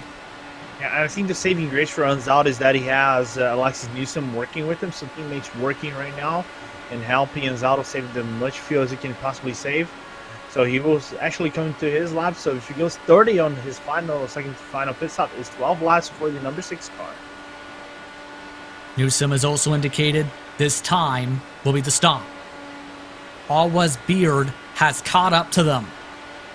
So with 41 laps to go, Anzaldo relinquishes the race lead. Newsom backs it down. Both of them to the commitment cone. And now it's my game, people.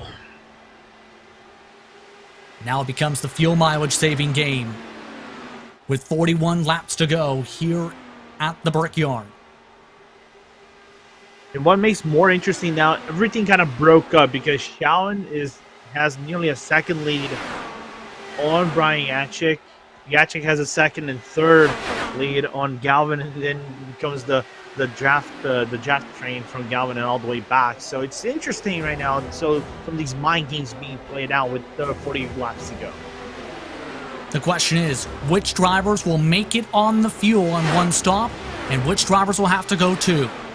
We'll find out in the next few moments. You're watching RaceSpotTV for coverage of the Sim Racing Studio Indianapolis 500, presented by Chris Fowler Racing. Wreck avoidances. Stay low. He's high, stay low. Daring passes. Outside. You're going to get it. Silly jumps. Oh my god, a drive-through. The thrill of victory. They're against the wall. Good win, Mark. Stay low. And the occasional mishap. My sim crashed. This is the DMLC Racing Channel.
Welcome back to today's coverage of the Lionheart Speedway Series, presented by the DMLC Racing Channel and the Sim Racing Studio Indianapolis 500, presented by Chris Fowler Racing. Justin Prince alongside Lorenzo Bonder with Arjuna Kankipati in the director's seat for today's action, with cameras provided by Esteban Balu, and what has been an intriguing race. Just one caution flag over the course of this event so far, and with under 35 laps to go, the fuel mileage is the main talking point. Drivers trying to save gas, and for some, they may not be able to make their marks. Some of the drivers have indicated they plan to come this time by, including Brian Beard. Yeah, so 30 laps for Brian Beard. You know, we've been talking about who's going to save the best over here, and before Brian Beard comes into pits, real quick, Barrett Rolfe was saying on track, but Barrett Rolfe nearly went off track with a massive wiggle out of number 2, but good save for the number 33. The first shot drawn by the number 05 for Brian Beard. A little bit of a repetition what we saw in the previous stints. Able to make it the 31 laps. It's going to be really interesting how he plays out. He might be one of the drivers who is in a situation for a two-stopper towards the end. We'll have to wait and see. That moves Tony Schowen up to the race lead by 0.6 of a second over Barrett Rolfe. Then it's about another 1.3 seconds to Brian Yazik. It's another 3 seconds or so back to Chris Fowler at Jason Galvin and company. As into the lane goes Rolfe, he made it 32. Yazik 32 as well. Schauwen number 32, Galvin 32, Branch, Houston, Vanderstand, Malecka. So lots of drivers on the 32, including Paul Jenkins, Matt Taylor, Rigney, and High Song on those 32 laps, 33 as well, and Musselman on 31.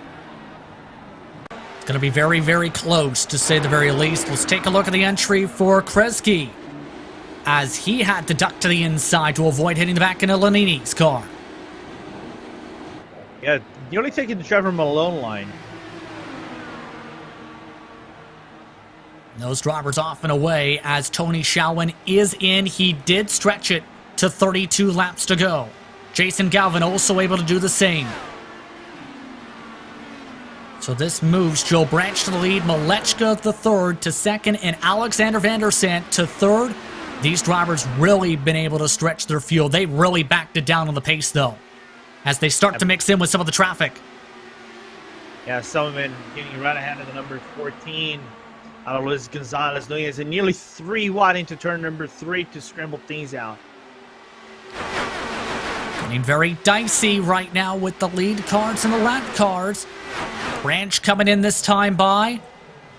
He'll bring Matt Houston, Paul Jenkins, Matt Taylor, Mike Rigney with him.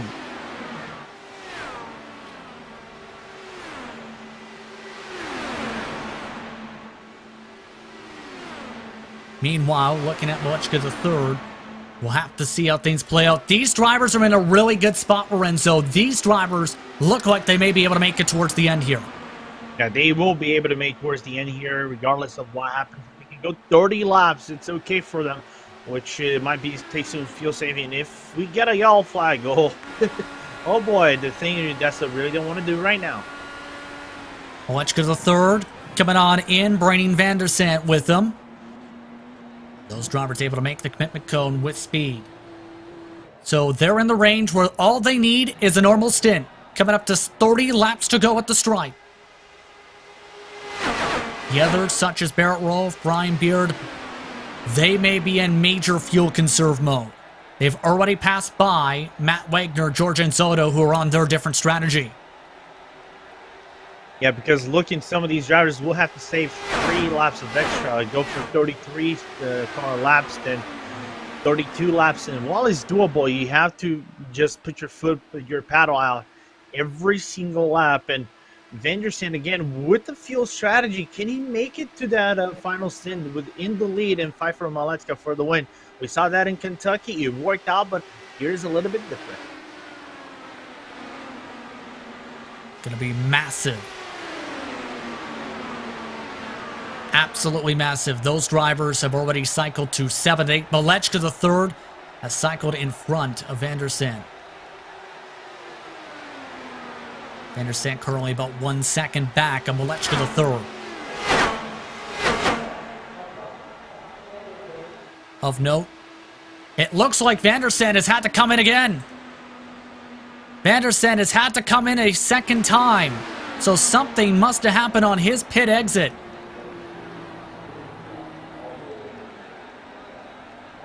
Yes, he sped 67 miles per hour, and he's missed the box on top of things. Oh, no. Unbelievable for Vandersand, second in the points.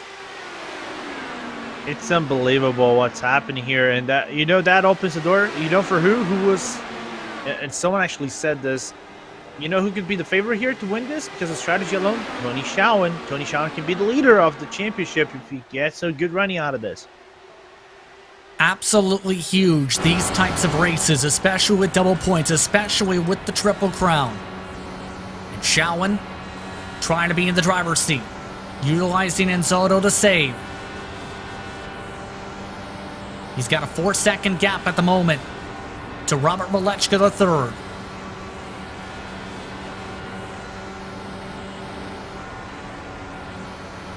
Vandersand has also served his penalty 43.6 seconds.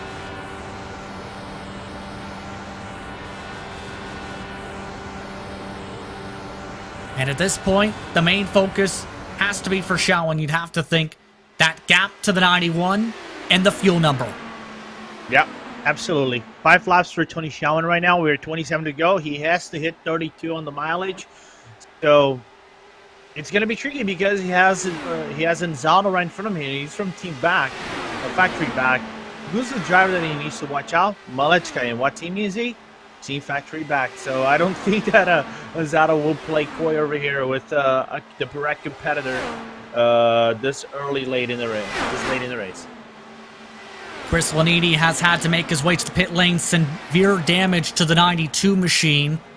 Was hit from the back end of the battle for 20th position coming off of turn 2.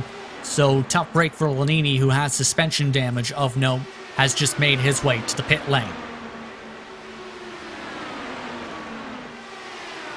But keep in mind, Malechka III has picked up some other cars in the group.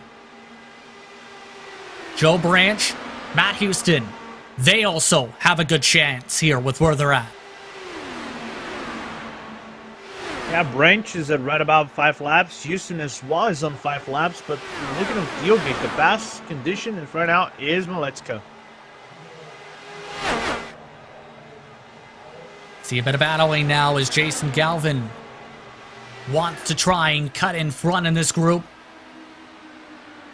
Not able to get the move on the inside that time to Matt Houston.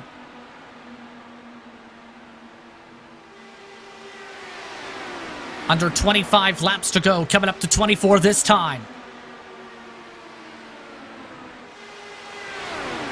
And what are your nerves like at this point of the race if you're a driver knowing how tight things are with strategy and as well how tight things are for yourself to be in a position to win the race? If you're Malechka and I would say most specifically Tony Schauer, the one thing you really don't want, and the one thought you have in your mind, especially if you're a strategist, don't get a yellow flag. That's the one thing. Just keep your car on track, try to fight the gaps, and do not get a yellow flag. If you get a yellow flag, that will bring Brian Beard, Matt Wagner, and George Anzaldo into the conversation, and you really don't want that this late in the race. And the reason you mentioned Brian Beard, he's been leading laps with clean air. So that's critical compared to the single file running some of these drivers have been doing to save. Here's Beard with the swap with Newsom. Lexus Newsom, keep in mind, trying to fight to be 1 lap down with this group. Rather 2. Newsom to the inside this time. Beard. Let's Newsom on go. And this has to be concerning for Beard because, again, he's the driver who only made 31 laps this stint. He's been burning a lot of fuel at the start of these runs. That has to be concerning. That has to be real concerning because if he goes at 29 laps then, or 30 laps, then he has to put right around 12 to go, right? And even though it is basically a quarter of a second nearly for your car, or a third of your second nearly for your car, you really don't want to be pitting late in the race and then maybe come with the yellow flag to save your life in the late portion. So for now, do your best. Try to save the best you can and pray.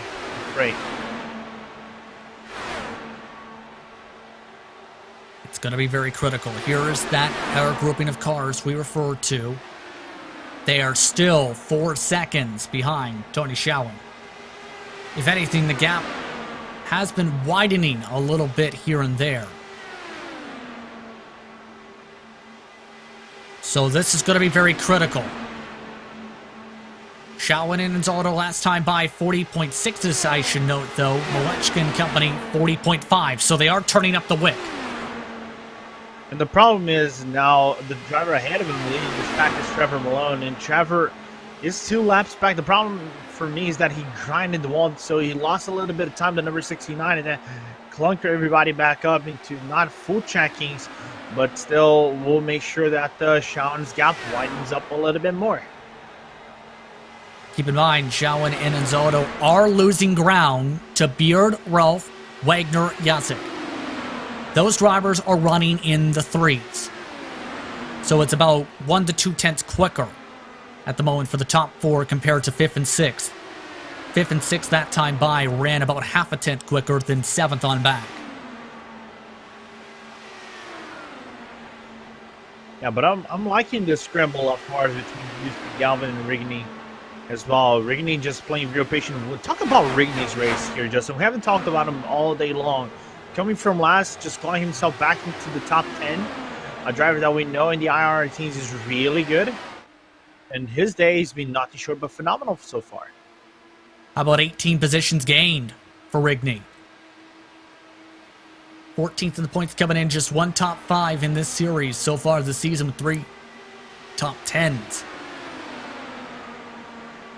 Best finish a third over at Phoenix as Galvin makes the move on Houston. And Rigney's trying to follow suit. Rigney is right in the same ballpark, keep in mind, as Joe Branch, and almost in the same ballpark as Machka III, so he's also in a good spot fuel-wise. And the only driver within the same ballpark in this training is Matt Houston, so the one thing that the race first driver doesn't really want to do this with about 18 to go is drop back spots and be within maybe the last car in the training. He needs to be within maybe third or second car in the training if he really wants to contend for the win. And hearing there is a problem with Trevor Malone where his brakes. This is going to be intriguing. Malone is coming on in, able to come down with the brakes. Had to slow roll it, in fact, he sped. He reported on the radio that there may have been a brake issue, which would explain what happened in the first run in his pit box. He was speeding by more than 30 miles an hour at the commitment cone that time alone. So that may cost him a spot to Newsom. That could be huge. Points are points. Machka, meanwhile, has lost ground even more so to Tony Schauwen. The gap has now grown to almost even more of a gap. More than 4 seconds, almost approaching 5. You have to wonder how things play out for Schauwen, though, once Anzaldo comes down. Or rather, I should say it's gone down to under 4 to 3.7 now. Yeah, it's gonna be complicated for Schauwen to maximize the fuel efficiency when Anzaldo comes into the pit lane. I'm gonna check how many laps. 25 laps for Anzaldo, so he's due to come to the pit lane in the next 3 to 4 laps. So how does Schauwen save right about 3-4 laps, being all alone in the grid? I don't know. It will take an inhuman effort to do it. It's going to be impressive if the job can be done coming up towards the closing stages here. We're down to 15 laps to go from Indianapolis. Wagner has indicated he's only been able to make it 29 laps, planning to come in this time. And the traffic is getting thick in front of these cars. Look at this, 2-3 wide. Beard really checked up. Barrett Rolfe takes advantage as several drivers scattered in. And the number 5 for Charles T just had a really, really bad run in turn number 3. Checked up Brian Beard, and everybody else just, that's not my problem. Just going to go to the outside in here and have a look in terms of gaining positions. Barrett Rolfe, especially him, going back to the lead. And it looked like Wagner was unable to pit that time with Charles T down to the bottom side, letting the cars go. So we'll see when they let the duck down now. Schauwen, meanwhile, making the move on Anzaldo on the high side. Yeah, I think Schauwen just got a saving grace. Yeah, Trevor Malone's draft. Because he knows Anzaldo has to pit. Oh, yeah. So Tony Schauwen now saving right behind Trevor Malone, which is going to be critical. And I think I know what Maletzka told Anzaldo to do. Anzaldo, fight for the position. I don't want Tony Schauwen right behind Trevor Malone. Make him waste that fuel. Meanwhile, the lead group able to draft off the back end of Newsom and Vandersen. Rolfe can now save up front. Rolfe, of course, having to stretch it very far on the stint, but it's still not over for him or Beard. Yazek has lost ground to the leaders. Yeah, Jacek lost ground. The leaders 0.9 of a second separate. I think I just saw Vanderson's car smashing the outside of turn number 3. That will open up the gap for Rolf to go 3. But the thing is, he cannot make the overtake on turn number 3. You eventually lose time because the Newsom and Vanderson are kind of slow, and Newsom, especially her, has to come to the pit lane. Newsom ducks down this time. The final stop.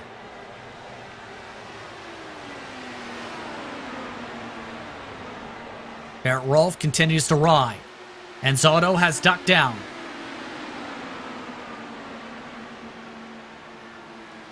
Brian Beard stays behind, 2/10 behind.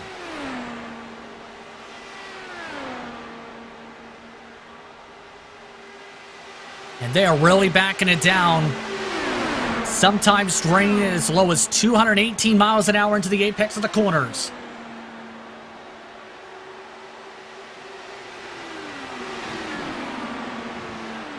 Coming up to 10 to go this time by. Can Rolf or Beard save it? Or can someone like Jacek or Schauwen get into the conversation for the win?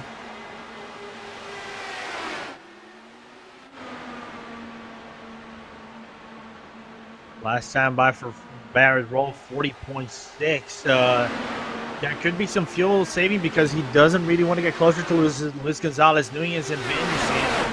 He's just staying right behind him, trying to maximize the fuel efficiency. But the problem is, Brian Beard is not far behind, and if Brian wants to contend for this, it's a long shot. We'd have to save every single lap specifically to get closer and closer within that 34 fuel range, but he can do it. Newsom has had to come down a second time for service. All while that air pack continues to fight major defensive moves.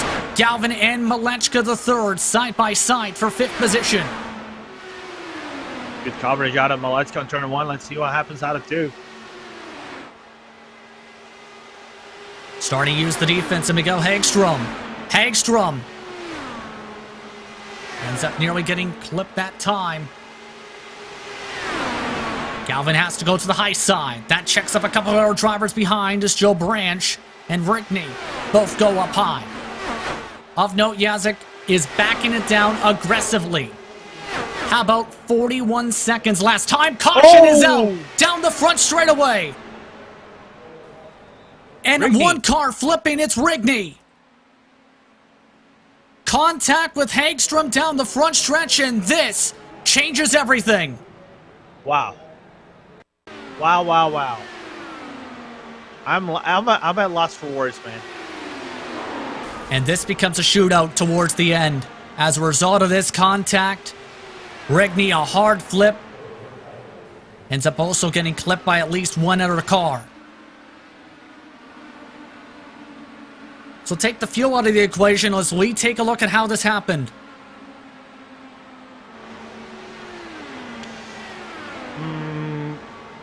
Straightforward shootout. Everybody's going to go to pit.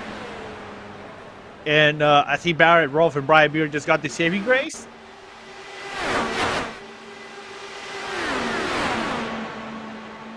And there's an error wreck in live action turn 3. We still follow along with the replay, though. As you see Hagstrom making side pod to side pod. Again, incident just occurred in turn 3 with this. Hagstrom again. Vanderson collected as well. That's Kresge.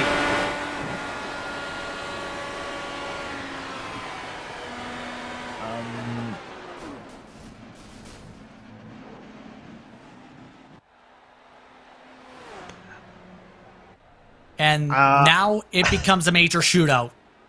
Yeah, it does. So it's going to be the busiest pit service in the history of the Indianapolis 500. To say the least, we're going to basically have a green, white checker, it looks like. We still have plenty of laps. I don't think they would come down, you'd have to think, though. We'll have to see if some feel they might. Rolf stays out.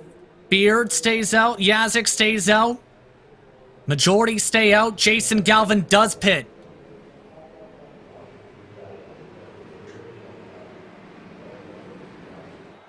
So most Yeah, of the field electing to keep the track position. I think some of them are actually going to the pit stop because they either cannot make it or they're trying a different strategy. You know, counting with another yellow flag maybe, because we're probably going to go back with 4 to go, it looks like. Give or take. So now how do you try and play this out? Because this now moves it into a conversation between Ralph, Beard, Yazik, and a lot of others here, depending on how big the runs come into play. Whoever gets the best run, I think, wins. If Keep in mind, Barrett Trevor rolls- Malone's in between them, too. For 3rd and 4th. Yeah, if I'm Malone, get out of, like, go to the inside on the restart, let Shawan and Malecka go through, as we're seeing now. The issue, once again, what happened between Hagstrom and Rigney, and it's an odd one for me to put it mildly, because I don't know who understeered into who or who went into who. Here's the tail of the tape from Houston. Looks like Hagstrom went into the wing of Rigney over there. And then the second incident, I'm not sure what happened here.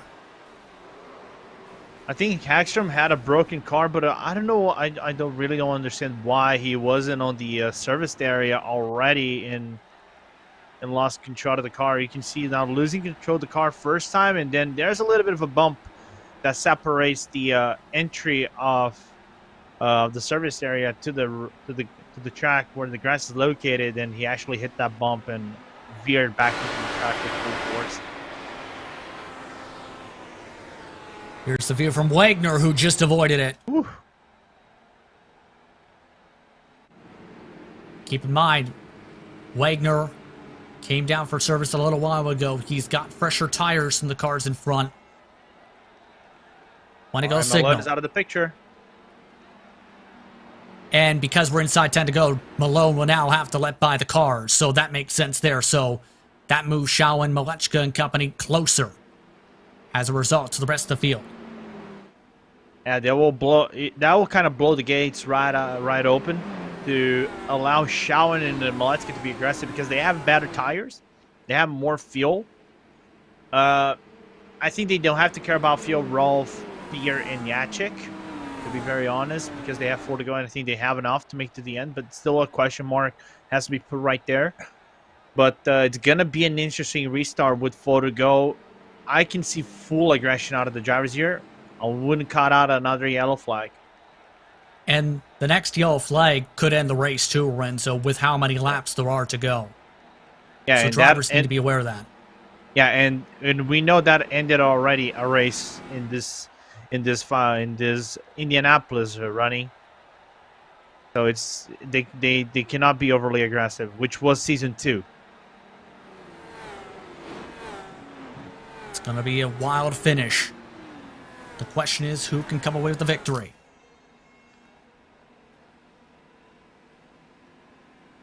Closing stages for the Sim Racing Studio Indianapolis 500, presented by Chris Fowler Racing.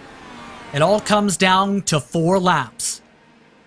Rolf, Beard, Yazik, Shawan, Malecka III, the top 5. Green flag is out, and we're underway for the final few laps. And what a jump from Rolf. Is it too big of a jump is the question. Yazik wanting to go for second.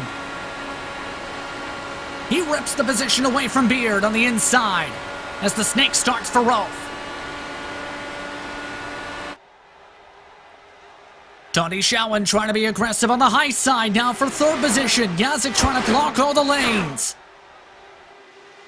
And Malecka didn't get a good restart. Joe Bracey now moving into P5 so far. And the caution flag is out. That may end it. An air car rides the top of the safer barrier. It's Matt Houston.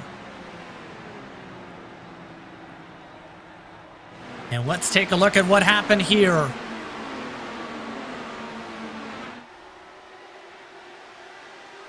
A similar incident to what happened to Stouffer and Forsythe here. Very similar, nearly equal. I believe that was Jeff Gion who was the error car in the incident. It was 3 wide back there. And that settles it. By the way, Justin, it looks like we're going to finish under yellow.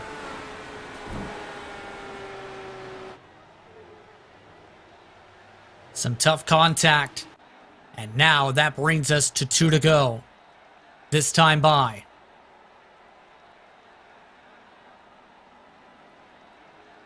Absolutely incredible closing stages. If it ends up indeed becoming a ending under yellow situation, it'd be the first win of the season for Barrett Rolfe. And what a job it would be if it's the case, is the key word. If. Because Barrett Rolfe's came close several times. He's had the speed in a majority of the races, 7 top 10s and 8 starts in the campaign. And now he leads the field coming to 2 to go in the Triple Crown event at the Indianapolis Motor Speedway. That light goes out. Oh boy, we're gonna be good. We're gonna be ready for a good one. And lights stay on top of the pace car.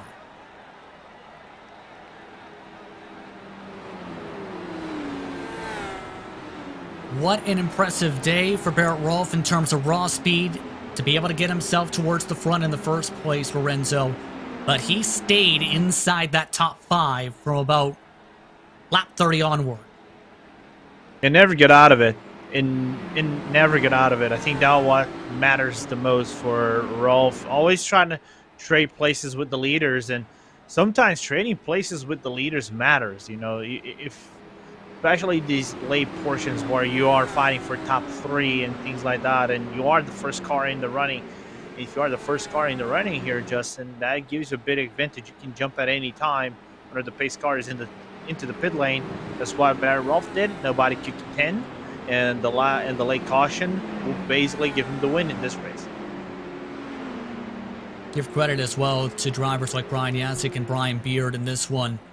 They both did some good jobs today. Yazik played this race methodically, got himself in the conversation late, was charging hard before the caution flag.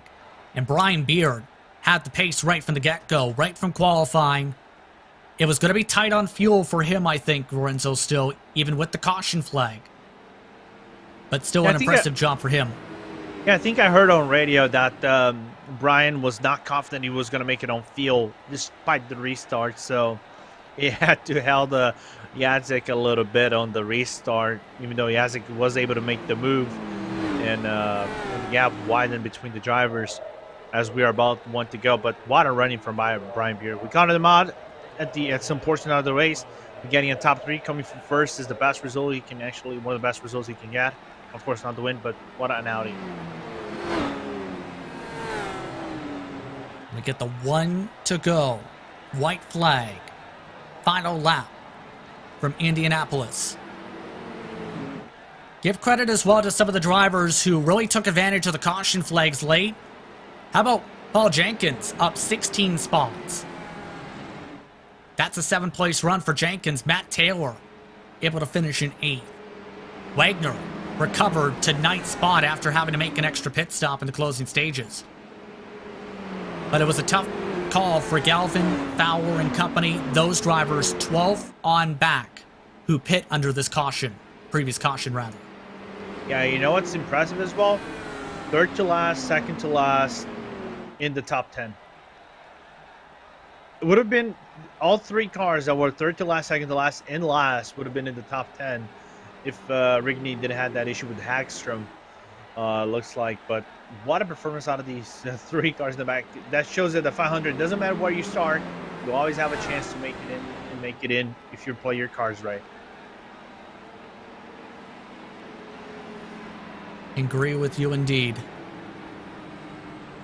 And one thing to note, it's going to be interesting how the points fare out, is especially with some of the top drivers having struggles today. Tony Shalin might be in a good spot to potentially take the points lead. We'll have to wait and see. But out of the final corner, it's something that he's come close to several times this season. It's something he's wanted to have happen. And now, he's been able to do it. The checkered flag waves up at the stand for Barrett Rolfe. He's your winner of the Sim Racing Studio Indianapolis 500 presented by Chris Fowler Racing. It is Rolfe's first win of the season after having pace all campaign. Yazek, Beard, Chow, and Branch round out the top 5 in what was an incredible race for Renzo. Yeah, for finally struck the luck stroke for Barrett Rolfe. Always with really good pace, but something always happened to Barrett Rolfe in the middle of the race, regardless of what happened or some strategy you've gone wrong. And I think the biggest one you could actually possibly win here. You got it, and the strategy and the pace just was there for him to make it out on top of everybody else. What a finish for the number 33. And a lot of congratulations for the Ascari Auto Sport machine as well, coming down the back straightaway. An incredible victory today for Rolfe. When he under caution, yes, but he definitely had the pace for this one. In the end, Rolfe leads 53 laps today. That is a race high for him. And a chance to go to HyperX Victory Lane. You have to wonder what the emotions are going to be like for him here at the Brickyard. Rolfe will get the chance to celebrate now down the front straightaway with a big victory in this one. Rolfe now burns it down on the front straightaway with his first victory of the Lionheart Speedway Series presented by the DMLC Racing Channel. Came into today finishing second once in Atlanta, third at Worldwide Technology Raceway. And now, a Triple Crown victory for his first time to HyperX Victory Lane in this series. An incredible race today, and an incredible long run to start this off, but in the end, cautions breed cautions as we take a look at your CarNox race results. Barrett Rolfe wins under caution over Brian Yazek, with Brian Beard in third. Tony Shaw and Joe Branch round out the top 5, with Robert Malechka the third, Paul Jenkins, Matt Taylor, Matt Wagner, Jeff Young rounding out the top 10 positions. Behind him on the board as well was George Anzaldo, who led laps today, with Jason Galvin electing to pit in the closing stages. He finishes in 12th. Chris Fowler finishes in 13th. He led many laps as well in this one. Luis Gonzalez Nunez quietly from 22nd to 14th. AJ Musselman finishes in 15th. The first driver 1 lap down, Charles T. The rest of the drivers 4 laps down or more. Matt Houston involved in the final caution. Alexis Newsom, Trevor Malone also 4 laps down. Alexander Vandersen 8 laps down, with Christopher Kresge along with Miguel Hagstrom also 8 laps down. Those drivers 20th to 22nd respectively. 23rd, Mike Rigney 9 laps down. Chris Lonini got involved with contact with Nunez at one point, finishes 28 laps down, 24th. After hitting the wall, Ken Hacker parked his car after destroying the right side pod from the race late in 25th. He finishes. Chris Stouffer involved in the first caution flag of the day with Craig Forsyth with 67 to go, 26-27. They finish. Emerson Santos, and an unfortunate day for Vern Hawkins III, who crashed before the race began. He finishes 162 laps down. An incredible race today, as that brings us to our HyperX post-race show, because the Lionheart Racing Series is powered by HyperX, makers of premier gaming gear like the legendary ultra-comfortable Cloud line of gaming headsets. Whatever you play, however you play, HyperX knows we're all gamers. For more information on HyperX products, visit hyperxgaming.com, and don't forget to use the promo code LionHRT15 for 15% off orders. Let's dive straight into HyperX Victory Lane, where Barrett Rolfe has finally done it. He is a winner in the Lionheart Speedway Series presented by the DMLC Racing Channel, and brings his Ascari Auto Sport machine into HyperX Victory Lane in a Triple Crown event to boot. Barrett, how does it feel to finally win in this series? Oh man, hands are still kind of shaking a little bit. It's not quite the way I wanted to do it under yellow like that, but it didn't stop me from hollering anyway. I'm super stoked to be able to pick up the win for Ascari Autosport, Apex ATX, Apex Hunter United, those guys behind me. It's incredible. I mean, I'm kind of at a loss for words almost. I mean, I felt like I controlled the whole race, but I was afraid I was going to lose it there at the end, and to get it done, especially in the Indy 500 in this series, just feels incredible. What were the nerves like when at one point it looked like it might have come down to fuel mileage? It looked like it was going to be close for a majority of the field. Yeah, and to be honest, I wasn't positive that I was even going to be able to make it at the end before that last yellow. I was looking good, and then on one of the restarts there, the lead pack with a few lappers in it kind of broke away, and I kind of knew I needed to be back up there, so I had to burn a little bit extra fuel to make up that gap, and then I think I was actually going to be a lap short, if not just barely make it, so that yellow kind of helped, but also, you know, kind of put me in a pretty precarious position there on the restart. So to have the luck kind of fall our way for once and the yellow to come out while I was in the lead there to get the win, it feels incredible. I couldn't be happier. I'm super stoked. Now, this is a question that goes towards the direction for all winners here at Indianapolis Motor Speedway. What type of milk will you be drinking to celebrate this victory here in HyperX Victory Lane? I do like whole milk, so I think I'll have to go take a big swig of that right after this.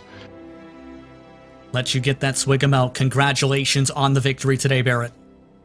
Thank you very much. Barrett Rolfe, your winner today of the Sim Racing Studio Indianapolis 500 presented by Chris Fowler Racing. And he had to hold off before the caution flag a hard-charging Brian Yazik, who is making a one-off for this race today. And the LPM thumbs-up machine comes up just one spot shy of the victory. Brian, first of all, talk us through your race as you look to be really trying to save the fuel before the later cautions. Yeah, Justin, it was tricky. You know, once that one caution landed with like 65 to go, it made it real obvious how this was all going to finish up. So it was just a matter of getting to your window. The first run, I was gonna get there, and then once one of the guys that wasn't going to get there peeled off, I had to run, and it messed me up, and we were going to be real close. So then we pitted right on the border edge of it. You know, that last caution saved us, but it was going to be, we were either going to make it, you know, until turn 2 or the start finish line. I wasn't sure where it was going to end up, but you know, we had nothing on the line for other than just the win, so we were going to take that gamble and roll with it.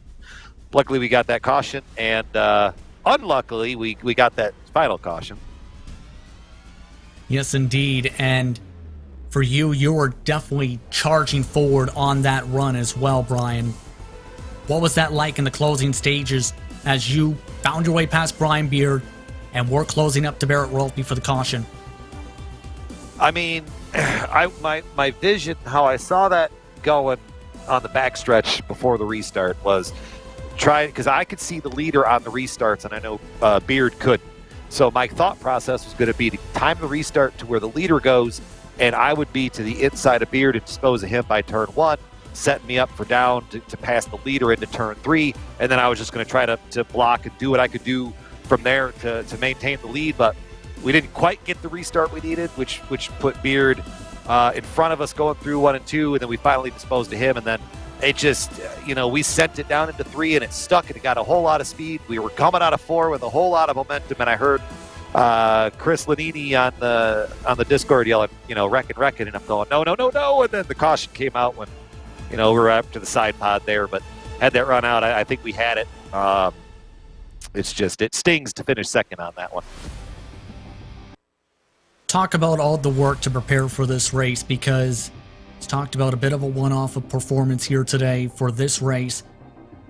What was it like being able to come into this race knowing that it's a track that you have grown up and loved, and having a chance to perform here if you did the job at the task at hand? I mean, it feels special, to even have a sniff you know, I was trying to break it down into quarters because, you know, you come into a one-off and you got to figure out, okay, who can I race around? How can I race them? You know, or is this, you know, person going to do something silly, or are they going to be waiting in line? So you spend the first little bit learning, you know, kind of how everybody's going to race. I said it on the Discord to the team. You know, we got about halfway. I said, hey, I got a sniff at it. You know, that's goal number one. And then just as the race ran down, you know, we were sitting third and then second, and it just kind of floated around. But we were able to, you know, it's not bad for an old man coming in here and running off one race compared to these guys that do it all the time. I mean, congrats to everybody that had a good one. Barrett, man, I almost had him. Once again, congratulations, Brian, on the performance. That's Brian Yazik coming away in second position. I'd like to thank him and Barrett Rolfe. Take the time to speak with us during post-race coverage. And Lorenzo, things get interesting now as the next race takes place in the month of August at New Hampshire. That's going to be an intriguing race, a 1 mile short track. The Magic Mile is going to be very busy for these cars. It will be a very tricky race how to negotiate the lines out of New Hampshire. I know it's not an easy track for you to go to the inside line and kind of obsess the car a little bit, but I cannot wait to see on August 5th how these cars will go around the track. Then we go to Chicagoland. Two difficult tracks in my opinion, the next two tracks, but I'm not driving, they're driving, but they're at the top of the line, and it's going to be an interesting race to negotiate. It's going to be all intriguing to see the next few weeks how things shape out. I'd like to take the time to thank the presenting sponsors of the Lionheart Speedway Series and the Lionheart Racing Series. First, with the DMLC Racing Channel. Looking for entertaining sim racing content? Look no further than the DMLC Racing Channel.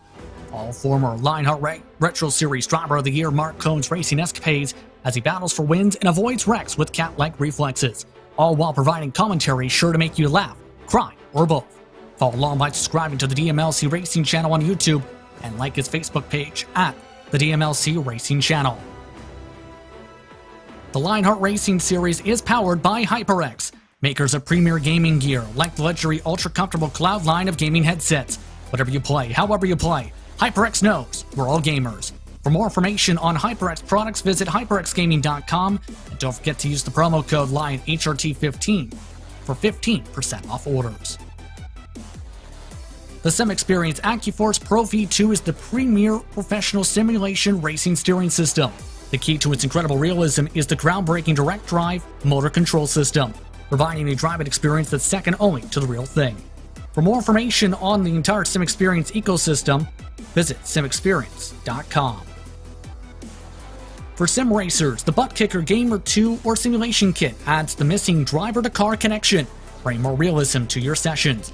By accurately responding to in-game audio, you can feel the track like never before, providing increased vehicle handling and faster lap times. Are you ready for the most immersive experience in sim racing? For more information, visit thebuttkicker.com, and don't forget to use the promo code LION2021 for 20% off orders. Minus 273 is the premier name in karting gloves. Their industry-leading gloves are super light-wearing, durable, made of breathable polyspandex. Whether you're a kart or sim racer, Minus 273 gives you the control to reach victory lane. For more information on Minus 273's full line of gloves and apparel, visit minus273.biz. Don't forget to also use Minus 273 LHRS15 for 15% off orders. And it's not just those names, but many more and all the partners of the Lionheart Racing Series that help bring this series to fruition. To learn more about them, visit LionheartRacingSeries.com. You can also find out more information on the 3 competitions that the Lionheart sanctioning body runs. Lots more Lionheart Racing action is to come. To follow along with the action, be sure to keep up with Lionheart on social media at Lionheart Series on social media, while ESTV has all your esports needs and RaceSpot has your V Motorsports action covered. Be sure to follow along on Twitter, Facebook, Instagram, and more. Be sure to hit the YouTube subscribe button as well and notification bell as well so you don't miss a moment for sim racing action we get to cover. The next time Lionheart Racing Series action goes into action will be the Lionheart Retro Series presented by Sim Experience for the Global Electronic Technology 175 presented by Minus 273 at Twin Ring Motegi. That takes place on July 22nd. Be sure to tune in 10:35 p.m. Eastern Time. It's when that coverage begins on RaceSpotTV and ESTV. But with that, it's time to say goodbye. Congratulations to Barrett Rolfe on his victory today at Indianapolis Motor Speedway, adding his name to the record books. Your first-time winner here in the Sim Racing Studio, Indianapolis 500, presented by Chris Fowler Racing. Good night.